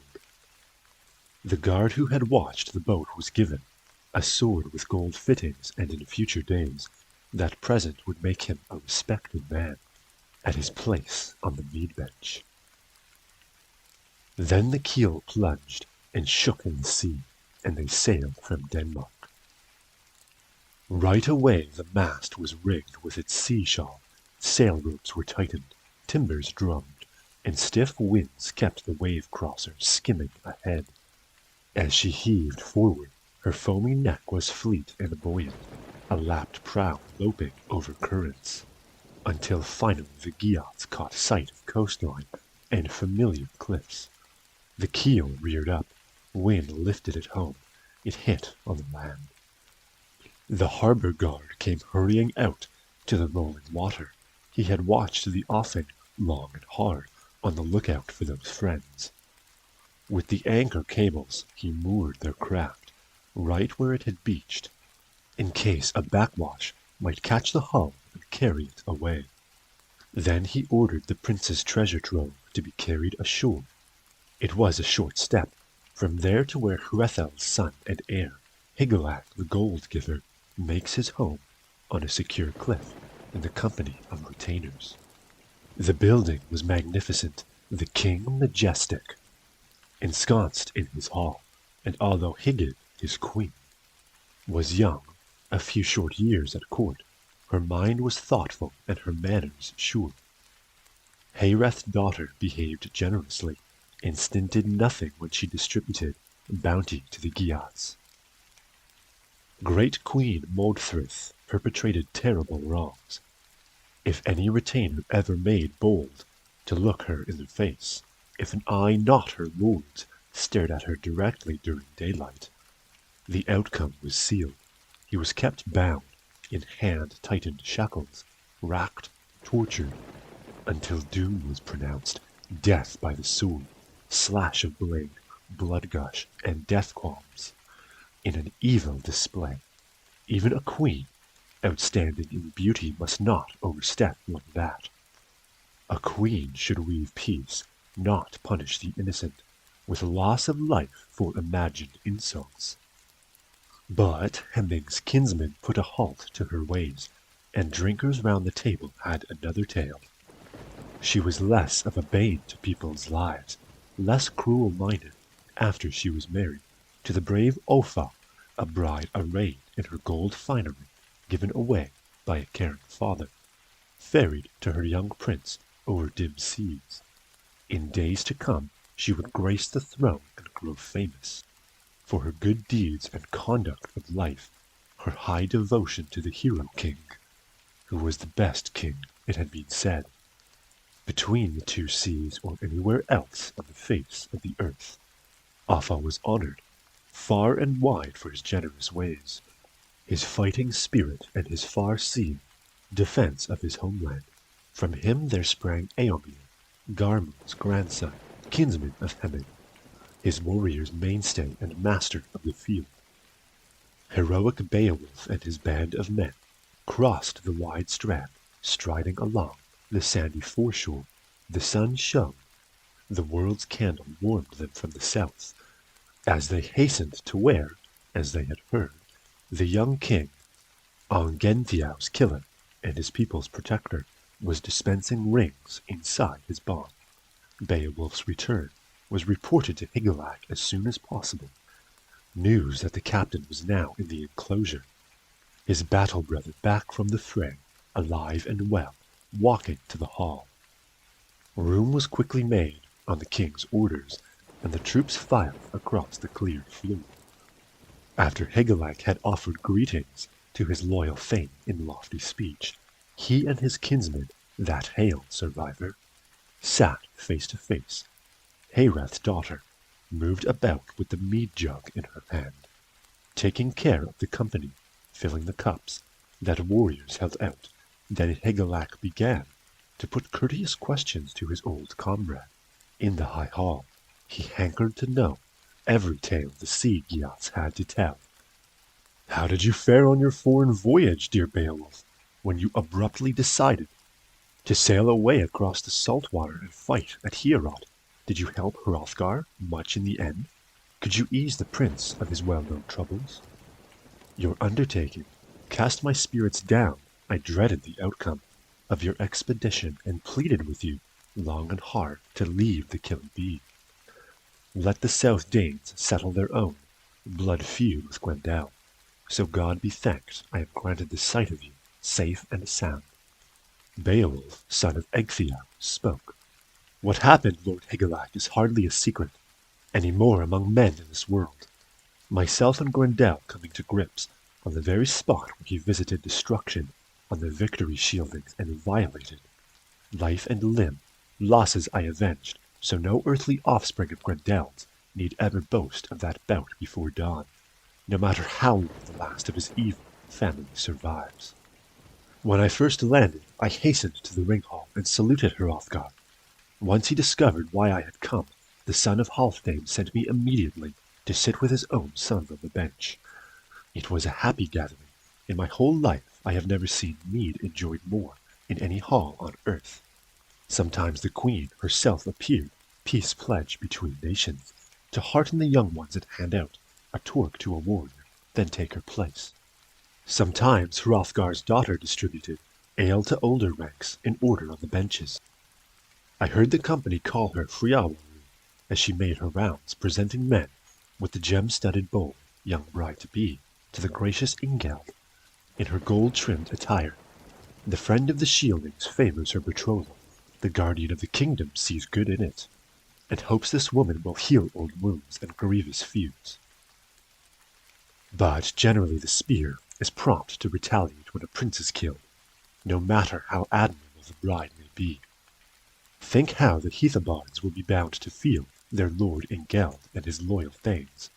When he walks in with that woman to the feast, Danes are at the table, being entertained, honored guests in glittering regalia, burnished ringmail that was their host's birthright, looted when the Heathobards could no longer wield their weapons in the shield clash, when they went down with their beloved comrades and forfeited their lives. Then an old spearman will speak while they are drinking, having glimpsed some heirloom that brings alive memories of the massacre. His mood will darken, and heart-stricken in the stress of his emotion, he will begin to test a young man's temper, and stir up trouble, starting like this. Now, my friend, don't you recognize your father's sword, his favorite weapon? The one he wore when he went out in his war mask to face the Danes on that final day. After Weathergeld died and his men were doomed, the Shieldings quickly claimed the field, and now here's a son of one or other, of those same killers coming through our hall, overbearing us, mouthing boasts, and rigged in armor that by right is yours.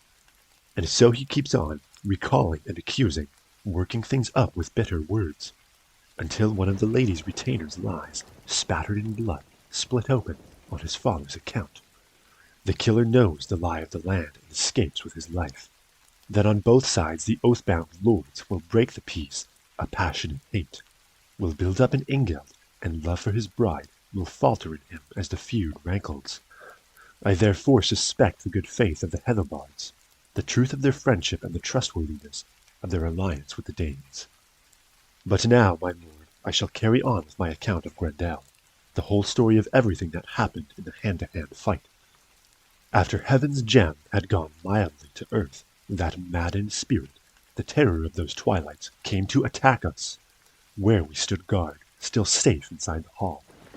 There deadly violence came down on Hansio, as he fell as fate ordained, the first to perish, rigged out for the combat. A comrade from our ranks had come to grief in Grendel's maw. He ate up the entire body. There was blood on his teeth. He was bloated and furious, all roused up, yet still unready to leave the hall empty-handed. Renowned for his might, he matched himself against me, wildly reaching. He had this roomy pouch, a strange accoutrement, intricately strung, and hung at the ready, a rare patchwork of devilishly fitted dragon skins. I had done him no wrong, yet the raging demon wanted to cram me and many another into this bag. But it was not to be once I got to my feet in a blind fury. It would take too long to tell how I repaid the terror of the land for every life he took, and so won credit for you, my king, and for all your people. And although he got away to enjoy life's sweetness for a while longer, his right hand stayed behind him in Heorot, evidence of his miserable overthrow as he dived into murk on the mere bottom. I got lavish rewards from the Lord of the Danes, for my part in the battle, beaten gold and much else. Once morning came, and we took our places at the banquet table. There was singing and excitement. An old reciter, a carrier of stories, recalled the early days. At times some hero made the timbered harp tremble with sweetness, or related true and tragic happenings. At times the king gave the proper turn to some fantastic tale, or a battle-scarred veteran, bowed with age, would begin to remember the martial deeds of his youth and prime, and be overcome as the past welled up in his wintry heart. We were happy there the whole day long, and enjoyed our time until another night descended upon us. Then suddenly the vehement mother avenged her son, and wreaked destruction. Death had robbed her. Geats had slain Grendel, so his ghastly dam struck back, and with bare-faced defiance laid a man low. Thus life departed from the sage Aesir, an elder wise in council. But afterwards, on the morning following, the Danes could not burn the dead body, nor lay the remains of the man they loved on his funeral pyre. She had fled with the corpse, and taken refuge beneath torrents on the mountain. It was a hard blow for Hrothgar to bear, harder than any he had undergone before, and so the heart-sore king beseeched me, in your royal name, to take my chances under water, to win glory and prove my worth. He promised me rewards, hence, as is well known, I went to my encounter with the terror-monger at the bottom of the tarn. For a while it was hand to hand between us, then blood went curling along the currents, and I beheaded Grendel's mother in the hall with a mighty sword. I barely managed to escape with my life. My time had not yet come. But Halfdane's heir, the shelter of those earls, again endowed me with gifts in abundance. Thus the king acted with due custom. I was paid and recompensed completely, given full measure and the freedom to choose from Hrothgar's treasures by Hrothgar himself. These, King Hygelac, I am happy to present to you as gifts. It is still upon your grace that all favor depends. I have few kinsmen who are close, my king, except for your kind self. Then he ordered the boar-framed standard to be brought, the battle-topping helmet, the mail shirt grey as hoarfrost, and the precious war-sword, and proceeded with his speech. When Hrothgar presented this war-gear to me, he instructed me, my lord, to give you some account of why it signifies his special favour. He said it had belonged to his older brother, King Heorogar, who had long kept it, but that Heorogar had never bequeathed it to his son Heroweird, that worthy scion, loyal as he was. Enjoy it well. I heard 4 horses were handed over next. Beowulf bestowed 4 bay steeds to go with the armor, swift gallopers. All alike, so ought a kinsman act, instead of plotting and planning in secret to bring people to grief, or conspiring to arrange the death of comrades. The warrior king was uncle to Beowulf and honored by his nephew. Each was concerned for the other's good. I heard he presented Hygin with a gorget, the priceless torque that the prince's daughter, Wealhtheow, had given him, and 3 horses, supple creatures, brilliantly saddled. The bright necklace would be luminous on Hygin's breast. Thus Beowulf bore himself with valor. He was formidable in battle, yet behaved with honor, and took no advantage, never cut down a comrade who was drunk, kept his temper, and, warrior that he was, watched and controlled his God-sent strength and his outstanding natural powers. He had been poorly regarded, for a long time was taken by the Geats for less than he was worth, and their lord too had never much esteemed him in the mead hall. They firmly believed that he lacked force, that the prince was a weakling, but presently every affront to his deserving was reversed. The battle-famed king, bulwark of his earls, ordered a gold-chased heirloom of Hrethel's to be brought in. It was the best example of a gem-studded sword in the Geat treasury. This he laid on Beowulf's lap, and then rewarded him with land as well, 7,000 hides, and a hall and a throne. Both owned land by birth in that country, ancestral grounds, but the greater right and sway were inherited by the higher born. A lot was to happen in later days. In the fury of battle, Hygelac fell, and the shelter of Heardred's shield proved useless against the fierce aggression of the Scylfings. Ruthless swordsmen, seasoned campaigners, they came against him and his conquering nation, and with cruel force cut him down, so that afterwards the wide kingdom reverted to Beowulf. He ruled it well for 50 winters, grew old and wise as warden of the land, until one began to dominate the dark, a dragon on the prowl, from the steep vaults of a stone-roofed barrow, where he guarded a hoard. There was a hidden passage unknown to men, but someone managed to enter by it and interfere with the heathen trove. He had handled and removed a gem-studded goblet. It gained him nothing, though with a thief's wiles he had outwitted the sleeping dragon. That drove him into rage, as the people of that country would soon discover. The intruder who broached the dragon's treasure and moved him to wrath had never meant to. It was desperation on the part of a slave, fleeing the heavy hand of some master, guilt-ridden and on the run, going to ground but he soon began to shake with terror. In shock, the wretch panicked and ran away with the precious metalwork. There were many other heirlooms heaped inside the earth house, because long ago, with deliberate care, somebody now forgotten had buried the riches of a high-born race in this ancient cache. Death had come and taken them all in times gone by, and the only one left to tell their tale, the last of their line, could look forward to nothing but the same fate for himself. He foresaw that his joy in the treasure would be brief. A newly constructed barrow stood waiting on a wide headland close to the waves, its entryway secured.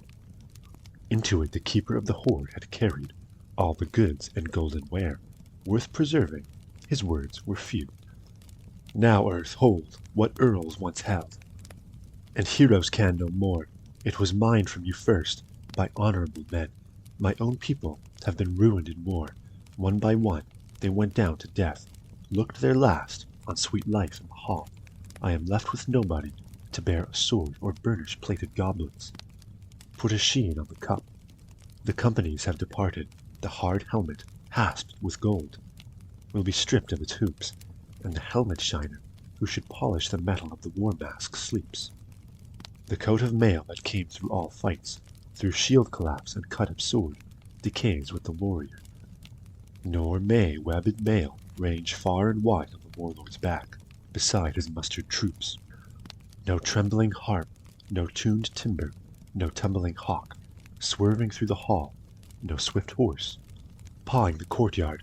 Pillage and slaughter have emptied the earth of entire peoples. And so he mourned as he moved about the world, deserted and alone, lamenting his unhappiness day and night, until death's flood brimmed up in his heart. Then an old harrower of the dark happened to find the hoard open, the burning one who hunts out barrows. The slick-skinned dragon, threatening the night sky with streamers of fire. People on the farms are in dread of him. He is driven to hunt out hoards underground, to guard heathen gold, through age-long vigils, though to little avail. For 3 centuries, the scourge of the people had stood guard on that stoutly protected underground treasury, until the intruder unleashed its fury.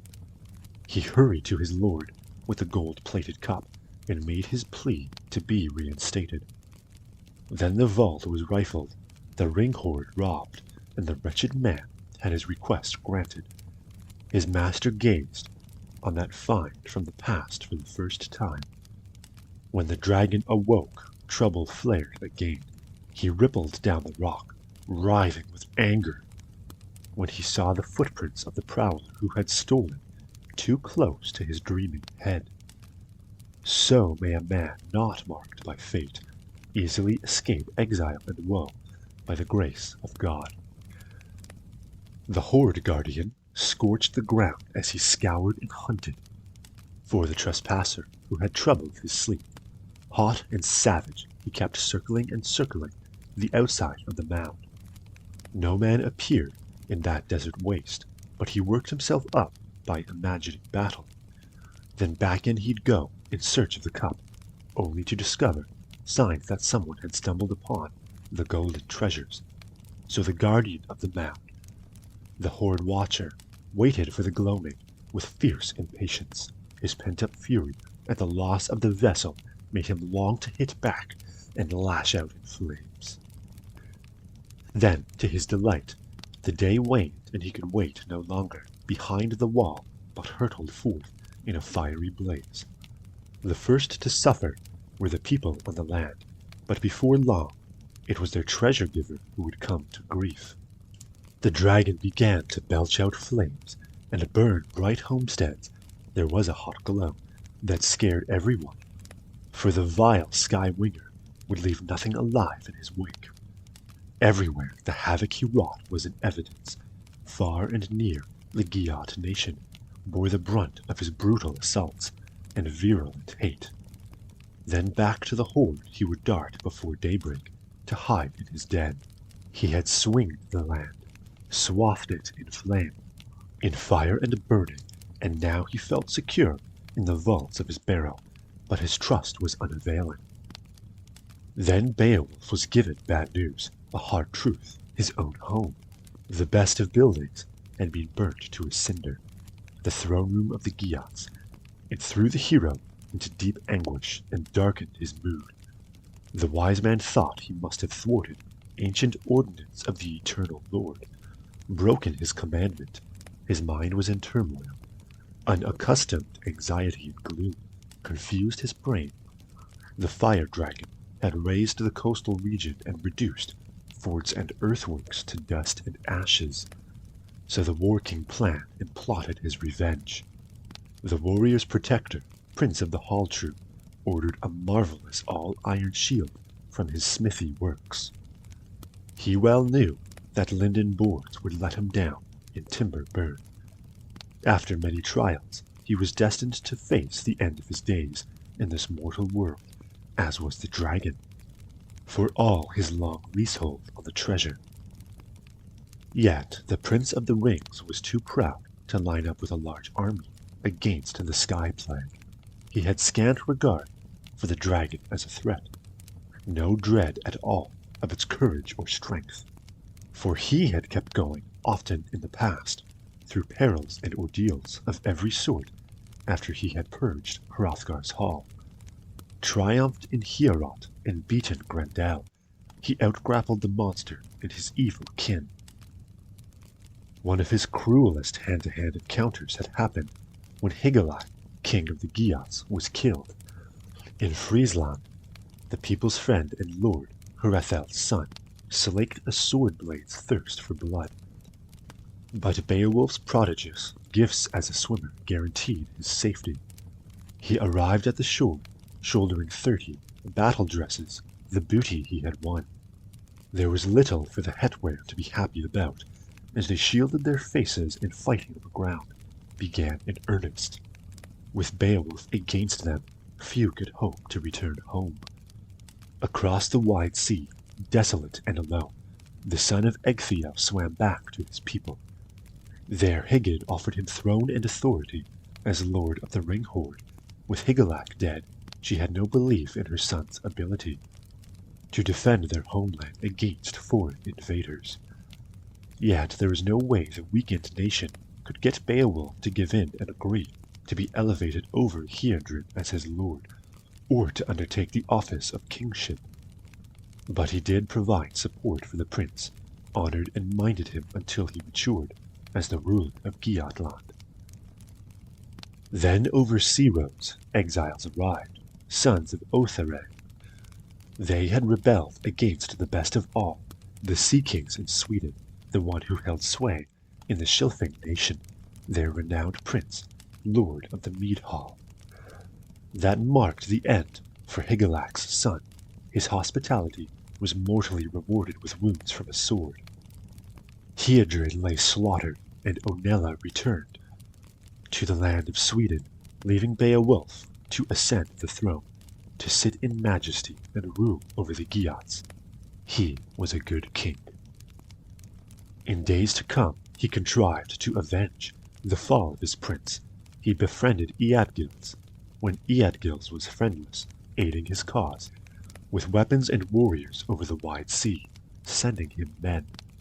The feud was settled on a comfortless campaign when he killed Onela. And so the son of Ecgtheow had survived every extreme, excelling himself in daring and in danger, until the day arrived when he had come face to face with the dragon. The lord of the Geats took 11 comrades, and went in a rage to reconnoiter. By then he had discovered the cause of the affliction being visited on the people. The precious cup had come to him from the hand of the finder, the one who had started all this strife, and was now added as a 13th to their number. They press-ganged and compelled this poor creature to be their guide. Against his will, he led them to the earth vault he alone knew, an underground barrow near the sea billows and heaving waves, heaped inside with exquisite metalwork. The one who stood guard was dangerous and watchful, warden of that trove, buried underneath. No easy bargain would be made in that place by any man. The veteran king sat down on the cliff top. He wished good luck to the Geats who had shared his hearth and his gold. He was sad at heart, unsettled yet ready, sensing his death. His fate hovered near, unknowable but certain. It would soon claim his coffered soul, part life from limb. Before long, the prince's spirit would spin free from his body. Beowulf, son of Ecgtheow, spoke.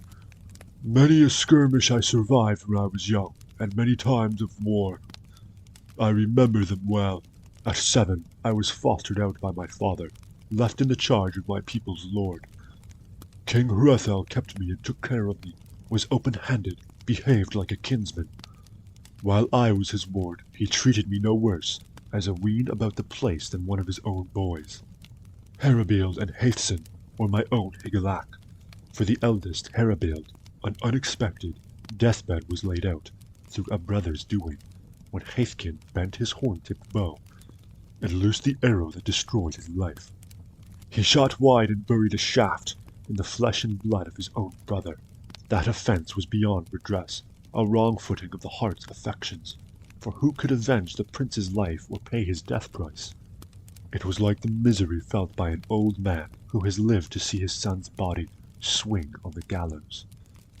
He begins to keen and weep for his boy, watching the raven gloat where he hangs. He can be of no help. The wisdom of age is worthless to him. Morning after morning he wakes to remember that his child is gone. He has no interest in living on until another heir is born in the hall. Now that his firstborn has entered death's dominion forever, he gazes sorrowfully at his son's dwelling, the banquet hall bereft of all delight. The windswept hearthstone, the horsemen are sleeping, the warriors underground. What was is no more. No tunes from the harp, no cheer raised in the yard. Alone with his longing, he lies down on his bed and sings a lament. Everything seems too large, the steadings in the fields. Such was the feeling of loss endured by the Lord of the Geats after Heribald's death. He was helplessly placed to set to rights the wrong committed.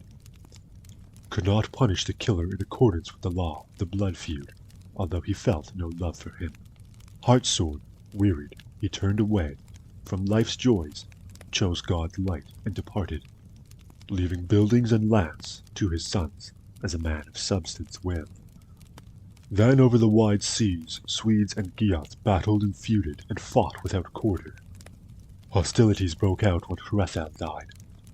Ongentheow's sons were unrelenting, refusing to make peace, campaigning violently, from coast to coast, constantly setting up terrible ambushes around Hresnahill. My own kith and kin avenged these evil events, as everybody knows. But the price was high. One of them paid with his life. Haethcyn, lord of the Geats, met his fate there and fell in battle. Then, as I have heard, Higelac's sword was raised in the morning against Ongentheow, his brother's killer.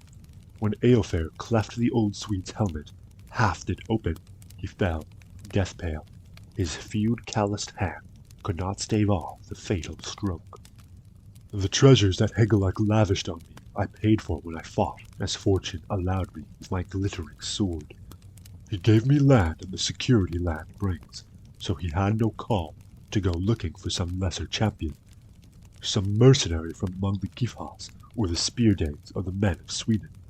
I marched ahead of him, always there at the front of the line, and I shall fight like that for as long as I live, as long as this sword shall last, which has stood me in good stead late and soon, ever since I killed Dayraven the Frank in front of the two armies. He brought back no looted breastplate to the Frisian king, but fell in battle, their standard-bearer, high-born and brave. No sword blade sent him to his death. My bare hands stilled his heartbeats and wrecked the bone house. Now blade in hand, sword and stroke will essay the horde. Beowulf spoke, made a formal boast for the last time. I risked my life, often when I was young. Now I am old, but as king of the people I shall pursue this fight for for the glory of winning, if the evil one will only abandon his earth fort and face me in the open." Then he addressed each dear companion one final time, those fighters in their helmets, resolute and high-born. "I would rather not use a weapon if I knew another way, to grapple with the dragon and make good my boast, as I did against Grendel in days gone by. But I shall be meeting molten venom in the fire he breathes, so I go forth in mail shirt and shield. I won't shift a foot when I meet the cave guard. What occurs on the wall between the two of us will turn out as fate, overseer of men, decides. I am resolved. I scorn further words against the skyborn foe. Men-at-arms, remain here on the barrow, safe in your armor, to see which one of us is better in the end at bearing wounds in a deadly fray. This fight is not yours, nor is it up to any man except me to measure his strength against the monster or to prove his worth. I shall win the gold by my courage, or else mortal combat, doom of battle, will bear your lord away." Then he drew himself up beside his shield. The fabled warrior in his war shirt and helmet trusted in his own strength entirely, and went under the crag, no coward path. Hard by the rock face, that hale veteran, a good man who had gone repeatedly into combat and danger and come through, saw a stone arch and a gushing stream that burst from the barrow, blazing and wafting a deadly heat. It would be hard to survive unscathed near the horde, to hold firm against the dragon in those flaming depths. Then he gave a shout. The lord of the Geats unburdened his breast and broke out in a storm of anger. Under grey stone, his voice challenged and resounded clearly. Hate was ignited. The horde guard recognized a human voice. The time was over for peace and parleying. Pouring forth in a hot battle fume, the breath of the monster burst from the rock. There was a rumble underground. Down there in the barrow, Beowulf the warrior lifted his shield. The outlandish thing writhed and convulsed and viciously turned on the king, whose keen-edged sword, an heirloom inherited by ancient right, was already in his hand. Roused to a fury, each antagonist struck terror in the other. Unyielding, the lord of his people loomed by his tall shield, sure of his ground, while the serpent looped and unleashed itself. Swaddled in flames, it came gliding and flexing and racing towards its fate. Yet his shield defended the renowned leader's life and limb for a shorter time than he meant it to. That final day was the first time when Beowulf fought and fate denied him glory in battle, so the king of the Geats raised his hand and struck hard at the enameled scales, but scarcely cut through. The blade flashed and slashed, yet the blow was far less powerful than the hard-pressed king had need of at that moment. The mound keeper went into a spasm and spouted deadly flames. When he felt the stroke, battle fire billowed and spewed. Beowulf was foiled of a glorious victory. The glittering sword, infallible before that day, failed when he unsheathed it, as it never should have. For the son of Ecgtheow, it was no easy thing to have to give ground like that and go, unwillingly, to inhabit another home, in a place beyond. So every man must yield the leasehold of his days. Before long, the fierce contenders clashed again. The horde guard took heart, inhaled and swelled up, and got a new wind. He who had once ruled was furled in fire and had to face the worst. No help or backing was to be had then from his high-born comrades. That hand-picked troop broke ranks and ran for their lives to the safety of the wood, but within one heart sorrow welled up. In a man of worth, the claims of kinship cannot be denied. His name was Wiglaf, a son of Weohstan's, a well-regarded Shilfing warrior, related to Aelfered. When he saw his lord, tormented by the heat of his scalding helmet, he remembered the bountiful gifts bestowed on him. How well he lived among the Wagmundings, the freehold he inherited from his father before him. He could not hold back. One hand brandished the yellow-timbered shield, the other drew his sword, an ancient blade that was said to have belonged to Eonmund, the son of Othere, the one Weohstan had slain when he was in exile without friends. He carried the arms to the victim's kinfolk, the burnished helmet, the webbed chainmail, and that relic of the giants, but Onela returned the weapons to him, rewarded Weohstan with Eonmund's war gear. He ignored the blood feud, the fact that Eonmund was his brother's son. Weohstan kept that war gear for a lifetime, the sword and the mail shirt, until it was his son's turn to follow the father and perform his part. Then, in old age, at the end of his days among the Weathergiats, he bequeathed to Wiglaf innumerable weapons. And now the youth was to enter the line of battle with his lord, his first time to be tested as a fighter. His spirit did not break, and the ancestral blade would keep its edge, as the dragon discovered as soon as they came together in the combat. Sad at heart, addressing his companions, Wiglaf spoke wise and fluent words. I remember that time when mead was flowing, how we pledged loyalty to our lord in the hall, promised our ring-giver we would be worth our price, make good the gift of the war gear, those swords and helmets, as and when his need required it. He picked us out from the army deliberately, honored us and judged us fit for this action, made me these lavish gifts. And all because he considered us the best of his arms-bearing thanes. And now, although he wanted this challenge to be one he'd face by himself alone, the shepherd of our land, a man unequaled in the quest for glory and a name for daring, now the day has come when this lord we serve needs sound men to give him their support. Let us go to him, help our leader through the hot flame and dread of the fire. As God is my witness, I would rather my body were robbed in the same burning blaze as my gold-giver's body, than go back home bearing arms. That is unthinkable, unless we have first slain the foe and defended the life of the prince of the Weathergiats. I well know the thing he has done for us deserved better. Should he alone be left exposed to fall in battle? We must bond together. Shield and helmet, mail shirt and sword. Then he waited the dangerous week and went under arms to his lord, saying only, Go on, dear Beowulf, do everything you said you would when you were still young, and vowed you would never let your name and fame be dimmed while you lived. Your deeds are famous, so stay resolute, my lord, defend your life now. With the whole of your strength, I shall stand by you. After those words, a wildness rose in the dragon again and drove it to attack. Heaving up fire, hunting for enemies, the humans it loathed.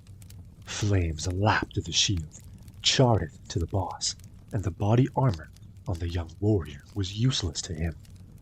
But Wiglaf did well under the wide rim. Beowulf shared with him once his own had shattered in sparks and ashes.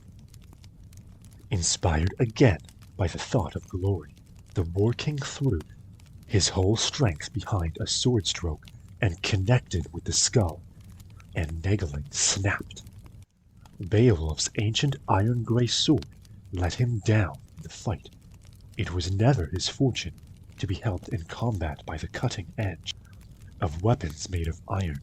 When he wielded a sword, no matter how blooded and hard-edged the blade, his hand was too strong. The stroke he dealt, I have heard, would ruin it. He could reap no advantage. Then the bane of that people, the fire-breathing dragon, was mad to attack for a third time. When a chance came, he caught the hero in a rush of flame and clamped sharp fangs into his neck. Beowulf's body ran wet with his lifeblood. It came welling out. Next thing, they say, the noble son of Weohstan saw the king in danger at his side, and displayed his inborn bravery and strength. He left the head alone, but his fighting hand was burned when he came to his kinsman's aid. He lunged at the enemy lower down, so that his decorated sword sank into its belly, and the flames grew weaker. Once again, the king gathered his strength and drew a stabbing knife. He carried on his belt, sharpened for battle. He stuck it deep into the dragon's flank. Beowulf dealt it a deadly wound. They had killed the enemy. Courage quelled his life. That pair of kinsmen, partners in nobility, had destroyed the foe. So every man should act, be at hand when needed. But now, for the king, this would be the last of his many labors and triumphs in the world. Then the wound, dealt by the ground burner earlier, began to scald and swell. Beowulf discovered deadly poison suppurating inside him, surges of nausea, and so, in his wisdom, the prince realized his state and struggled towards a seat on the rampart. He steadied his gaze on those gigantic stones, saw how the earthwork was braced with arches built over columns.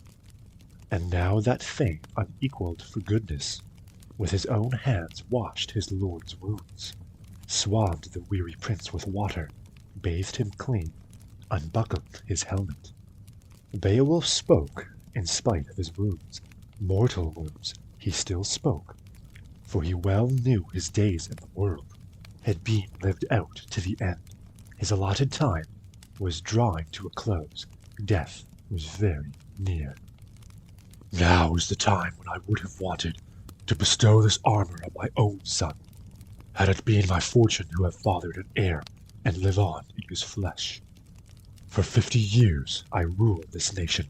No king of any neighboring clan would dare face me with troops. None had the power to intimidate me. I took what came, cared for and stood by things in my keeping. Never fomented quarrels, never swore to a lie. All this consoles me, doomed as I am and sickening for death. Because of my right ways, the ruler of mankind need never blame me when the breath leaves my body for murder of kinsmen. Go now quickly, dearest Wiglaf, under the grey stone where the dragon is laid out, lost to his treasure. Hurry to feast your eyes on the whoreward. Away you go. I want to examine that ancient gold, gaze my fill on those garnered jewels. My going will be easier for having seen the treasure, a less troubled letting go of the life and lordship I have long maintained. And so, I have heard, the son of Weohstan quickly obeyed the command of his languishing, war-weary lord. He went in his chainmail under the rock-piled roof of the barrow, exulting in his triumph, and saw beyond the seat a treasure trove of astonishing richness. Wall hangings that were a wonder to behold, glittering gold spread across the ground, the old dawn-scorching serpent's den, packed with goblets and vessels from the past, tarnished and corroding, rusty helmets, all eaten away, armbands everywhere, artfully wrought. How easily treasure, buried in the ground, gold hidden, however skillfully, can escape from any man. And he saw, too, a standard entirely of gold, hanging high over the hoard, a masterpiece of filigree. It glowed with light, so he could make out the ground at his feet and inspect the valuables. Of the dragon there was no remaining sign. The sword had dispatched him.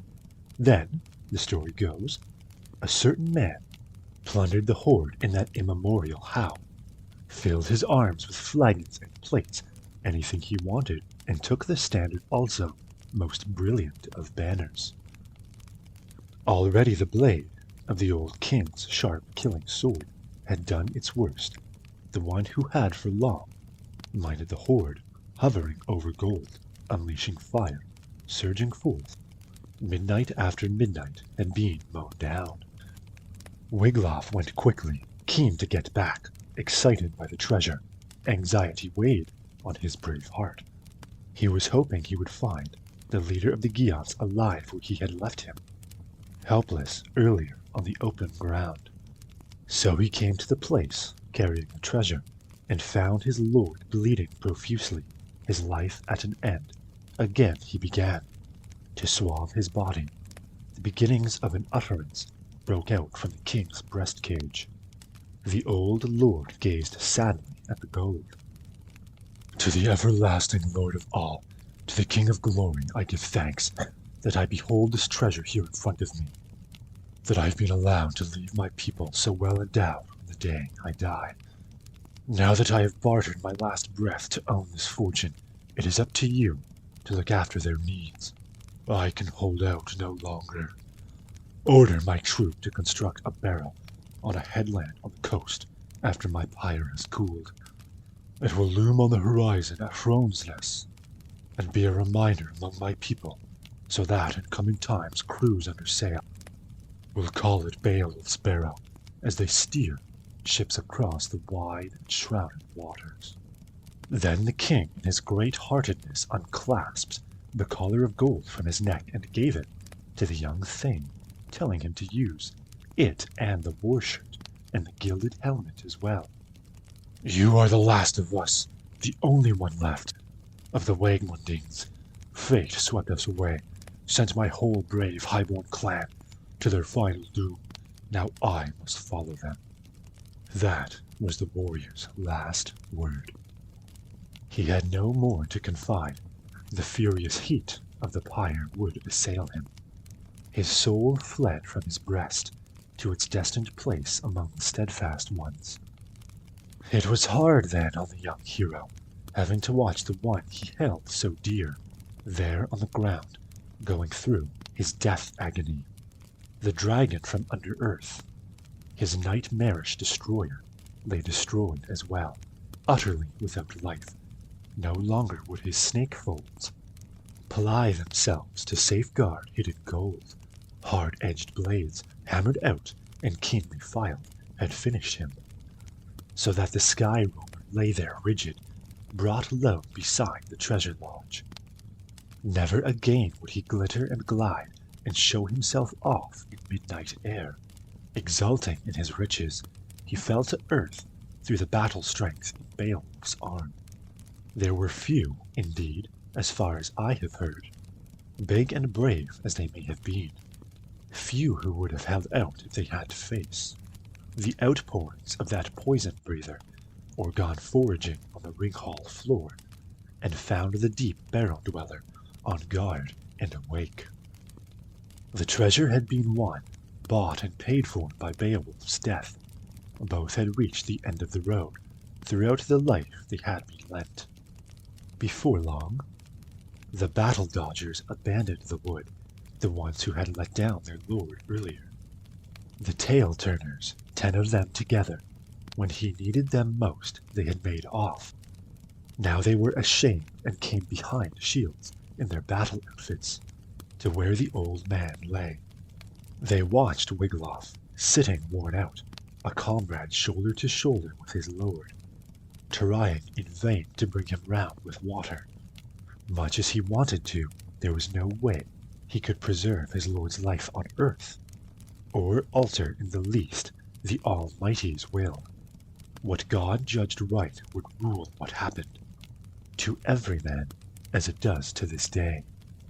Then a stern rebuke was bound to come, from the young warrior to the ones who had been cowards. Wiglaf, son of Weohstan, spoke disdainfully and in disappointment. Anyone ready to admit the truth will surely realize that the Lord of Men, who showered you with gifts and gave you the armor you are standing in, when he would distribute helmets and mail shirts to men on the mead benches, a prince treating his thanes in hall to the best he could find, far or near, was throwing weapons uselessly away. It would be a sad waste when the war broke out. Beowulf had little cause to brag about his armed guard, yet God who ordains, who wins or loses, allowed him to strike with his own blade when bravery was needed. There was little I could do to protect his life in the heat of the fray, yet I found new strength welling up when I went to help him. Then my sword connected, and the deadly assaults of our foe grew weaker. The fire coursed less strongly from his head. But when the worst happened, too few rallied around the prince. So it is goodbye now to all you know and love on your home ground, the open-handedness, the giving of war swords, every one of you with freeholds of land, our whole nation, will be dispossessed, once princes from beyond get tidings of how you turned and fled and disgraced yourselves. A warrior will sooner die than live a life of shame. Then he ordered the outcome of the fight to be reported to those camped on the ridge, that crowd of retainers who had sat all morning, sad at heart, shield-bearers wandering about, the man they loved. Would this day be his last, or would he return? He told the truth and did not balk, the rider who bore news to the cliff-top. He addressed them all. Now, the people's pride and love, the lord of the Geats, is laid on his deathbed, brought down by the dragon's attack. Beside him lies the bane of his life, dead from knife wounds. There was no way Beowulf could manage to get the better of the monster with his sword. Wiglaf sits at Beowulf's side, the son of Weohstan, the living warrior watching by the dead, keeping weary vigil, holding awake for the loved and the loathed. Now war is looming over our nation. Soon it will be known to Franks and Frisians far and wide that the king is gone. Hostility has been great among the Franks since Higelac sailed forth at the head of a war fleet into Friesland. There the Hetwari harried and attacked and overwhelmed him with great odds. The leader in his war gear was laid low, fell amongst followers. That lord did not favor his company with spoils. The Merovingian king has been an enemy to us ever since. Nor do I expect peace or pact-making of any sorts from the Swedes. Remember, at Ravenswood, Ongentheow slaughtered Hæthcyn, Hrethel's son, when the Geat people in their arrogance first attacked the fierce Scilfings. The return blow was quickly struck by Otheray's father, old and terrible. He felled the Sea King and saved his own aged wife, the mother of Onela, and of Othere, bereft of her gold rings. Then he kept hard on the heels of the foe and drove them, leaderless, lucky to get away, in a desperate rout into Ravenswood. His army surrounded the weary remnant, where they nursed their wounds. All through the night he howled threats at those huddled survivors. Promised to axe their bodies open when dawn broke, dangle them from gallows to feed the birds. But at first light, when their spirits were lowest, relief arrived. They heard the sound of Higelac's horn, his trumpet calling as he came to find them, the hero in pursuit, at hand with troops. The bloody swath that Swedes and Geats cut through each other was everywhere. No one could miss their murderous feuding. Then the old man made his move, pulled back, barred his people in. Ongentheow withdrew to higher ground. Higelac's pride and prowess as a fighter were known to the earl. He had no confidence that he could hold out against that horde of seamen, defend wife and the ones he loved from the shock of the attack. He retreated for shelter behind the earth wall. Then Higelac swooped on the Swedes at bay. His banners swarmed into their refuge. His Geat forces drove forward to destroy the camp. There in his grey hairs, Ongentheow was cornered, ringed around with swords. And it came to pass that the king's fate was in Eofor's hands, and in his alone. Wulf, son of Wonred, went for him in anger, split him open so that blood came spurting from under his hair. The old hero still did not flinch, but parried fast, hit back with a harder stroke. The king turned and took him on. Then Wonred's son, the brave Wulf, could land no blow against the aged lord. Ongentheow divided his helmet, so that he buckled and bowed his bloodied head, and dropped to the ground, but his doom held off. Though he was cut deep, he recovered again. With his brother down, the undaunted Eofor, Higelac's thane, hefted his sword and smashed murderously at the massive helmet. Past the lifted shield, and the king collapsed. The shepherd of people was sheared of life. Many then hurried to help Wulf, bandaged and lifted him, now that they were left, masters of the blood-soaked battleground. One warrior stripped the other, looted Ongentheow's iron mailcoat, his hard sword hilt, his helmet too, and carried the grace to King Higelac. He accepted the prize, promised fairly. That reward would come, and kept his word, for their bravery in action when they arrived home. Eofor and Wulf were overloaded by Hrethel's son, Hygelac the Geat, with gifts of land and linked rings that were worth a fortune. They had won glory, so there was no gainsaying his generosity, and so he gave Eofor his only daughter to bide at home with him, an honor and a bond. So this bad blood between us and the Swedes, this vicious feud, I am convinced, is bound to revive. They will cross our borders and attack in force when they find out that Beowulf is dead. In days gone by, when our warriors fell and we were undefended, he kept our coffers and our kingdom safe. He worked for the people, but as well as that, he behaved like a hero. We must hurry now to take a last look at the king and launch him, lord and lavisher of rings, on the funeral road. His royal pyre will melt no small amount of gold. Heaped there in a hoard, it was bought at heavy cost, and that pile of rings he paid for at the end, with his own life will go up with the flame, be furled in fire. Treasure no follower will wear in his memory, nor lovely woman. Link and attach as a torque around her neck, but often, repeatedly, in the path of exile, they shall walk bereft, bowed under woe, now that their leader's laugh is silenced, high spirits quenched. Many a spear, dawn cold to the touch, will be taken down and waved on high. The swept harp won't waken warriors, but the raven winging darkly over the doomed will have news. Tidings for the eagle of how he hoked and ate, how the wolf and he made short work of the dead. Such was the drift of the dire report that gallant man delivered. He got little wrong in what he told and predicted. The whole troop rose in tears, then took their way to the uncanny scene under Earnaness. There, on the sand, where his soul had left him, they found him at rest. Their ring-giver, from days gone by, the great man had breathed his last. Beowulf the king had indeed met with a marvelous death. But what they saw first was far stranger.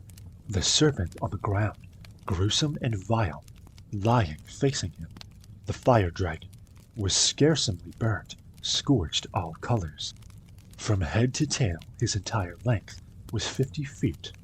He had shimmered forth on the night air once, then winged back down to his den. But death owned him now. He would never enter his earth gallery again.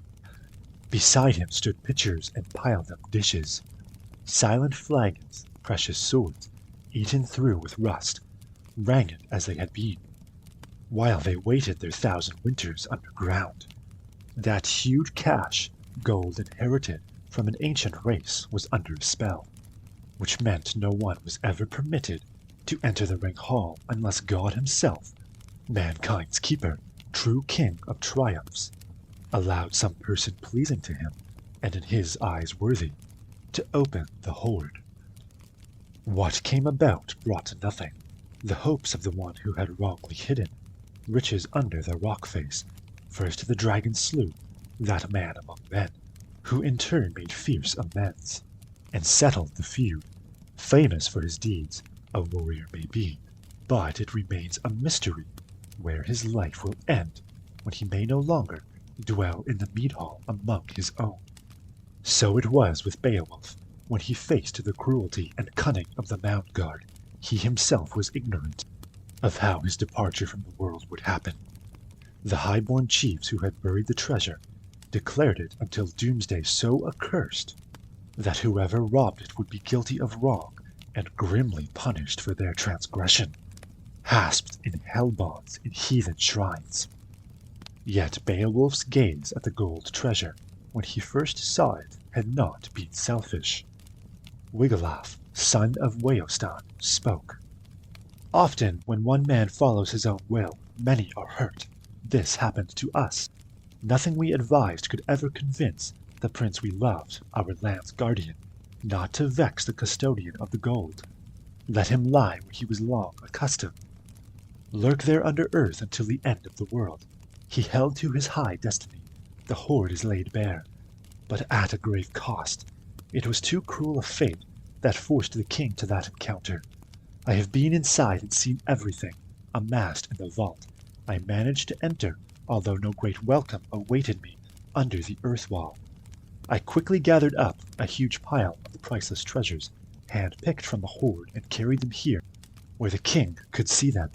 He was still himself, alive, aware, and in spite of his weakness, he had many requests.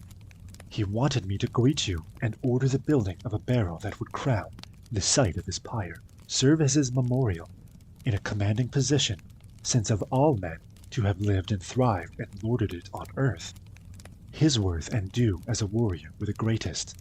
Now let us again go quickly and feast our eyes on that amazing fortune heaped under the wall. I will show the way and take you close to those coffers packed with rings and bars of gold. Let a bier be made and got ready quickly when we come out, and then let us bring the body of our Lord, the man we loved, to where he will lodge for a long time in the care of the Almighty. Then Weohstan's son, stalwart to the end, had orders given to owners of dwellings, many people of importance in the land, to fetch wood from far and wide for the good man's pyre. Now shall flame consume our leader in battle, the blaze darken round him who stood his ground in the steel hail. When the arrow storm shot from bowstrings, pelted the shield wall, the shaft hit home. Feather-fledged, it finned the barb in flight. Next, the wise son of Weohstan called from among the king's thanes a group of 7. He selected the best and entered with them, the 8th of their number. Under the god-cursed roof, one raised a lighted torch and led the way. No lots were cast for who should loot the hoard, for it was obvious to them that every bit of it lay unprotected within the vault, there for the taking. It was no trouble to hurry to work and haul out the priceless store. They pitched the dragon over the cliff top, let tides flow and backwash take the treasure minder. Then coiled gold was loaded on a cart in great abundance, and the grey-haired leader, the prince on his bier, born to Hronisness. The Giot people built a pyre for Beowulf, stacked and decked it until it stood 4 square, hung with helmets, heavy war shields, and shining armor, just as he had ordered. Then his warriors laid him in the middle of it, mourning a lord far famed and beloved. On a height they kindled, the hugest of all, funeral fires, fumes of wood smoke. Billowed darkly up, the blaze roared and drowned out their weeping. Wind died down, and flames wrought havoc in the hot bone house, burning it to the core. They were disconsolate, and wailed aloud for their lord's decease. A Giot woman too sang out in grief. With hair bound up, she unburdened herself. Of her worst fears, a wild litany of nightmare and lament, her nation invaded. Enemies on the rampage, bodies in piles. Slavery and abasement, heaven swallowed the smoke. Then the Giot people began to construct a mound on a headland, high and imposing, a marker that sailors could see from far away, and in 10 days they had done the work. It was their hero's memorial. What remained from the fire they housed inside it, behind a wall, as worthy of him as their workmanship could make it.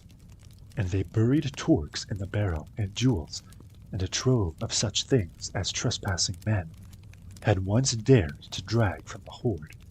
They let the ground keep that ancestral treasure, gold under gravel, gone to earth, as useless to men now as it ever was. Then 12 warriors rode around the tomb, chieftains' sons, champions in battle, all of them distraught, chanting in dirges, mourning his loss as a man and king. They extolled his heroic nature and exploits, and gave thanks for his greatness, which was the proper thing. For a man should praise a prince whom he holds dear, and cherish his memory when that moment comes, when he has to be convoyed from his bodily home. So the Giot people, his hearth companions, sorrowed for the lord who had been laid low. They said that of all the kings upon the earth, he was the man most gracious and fair-minded. kindest to his people, and keenest to win fame.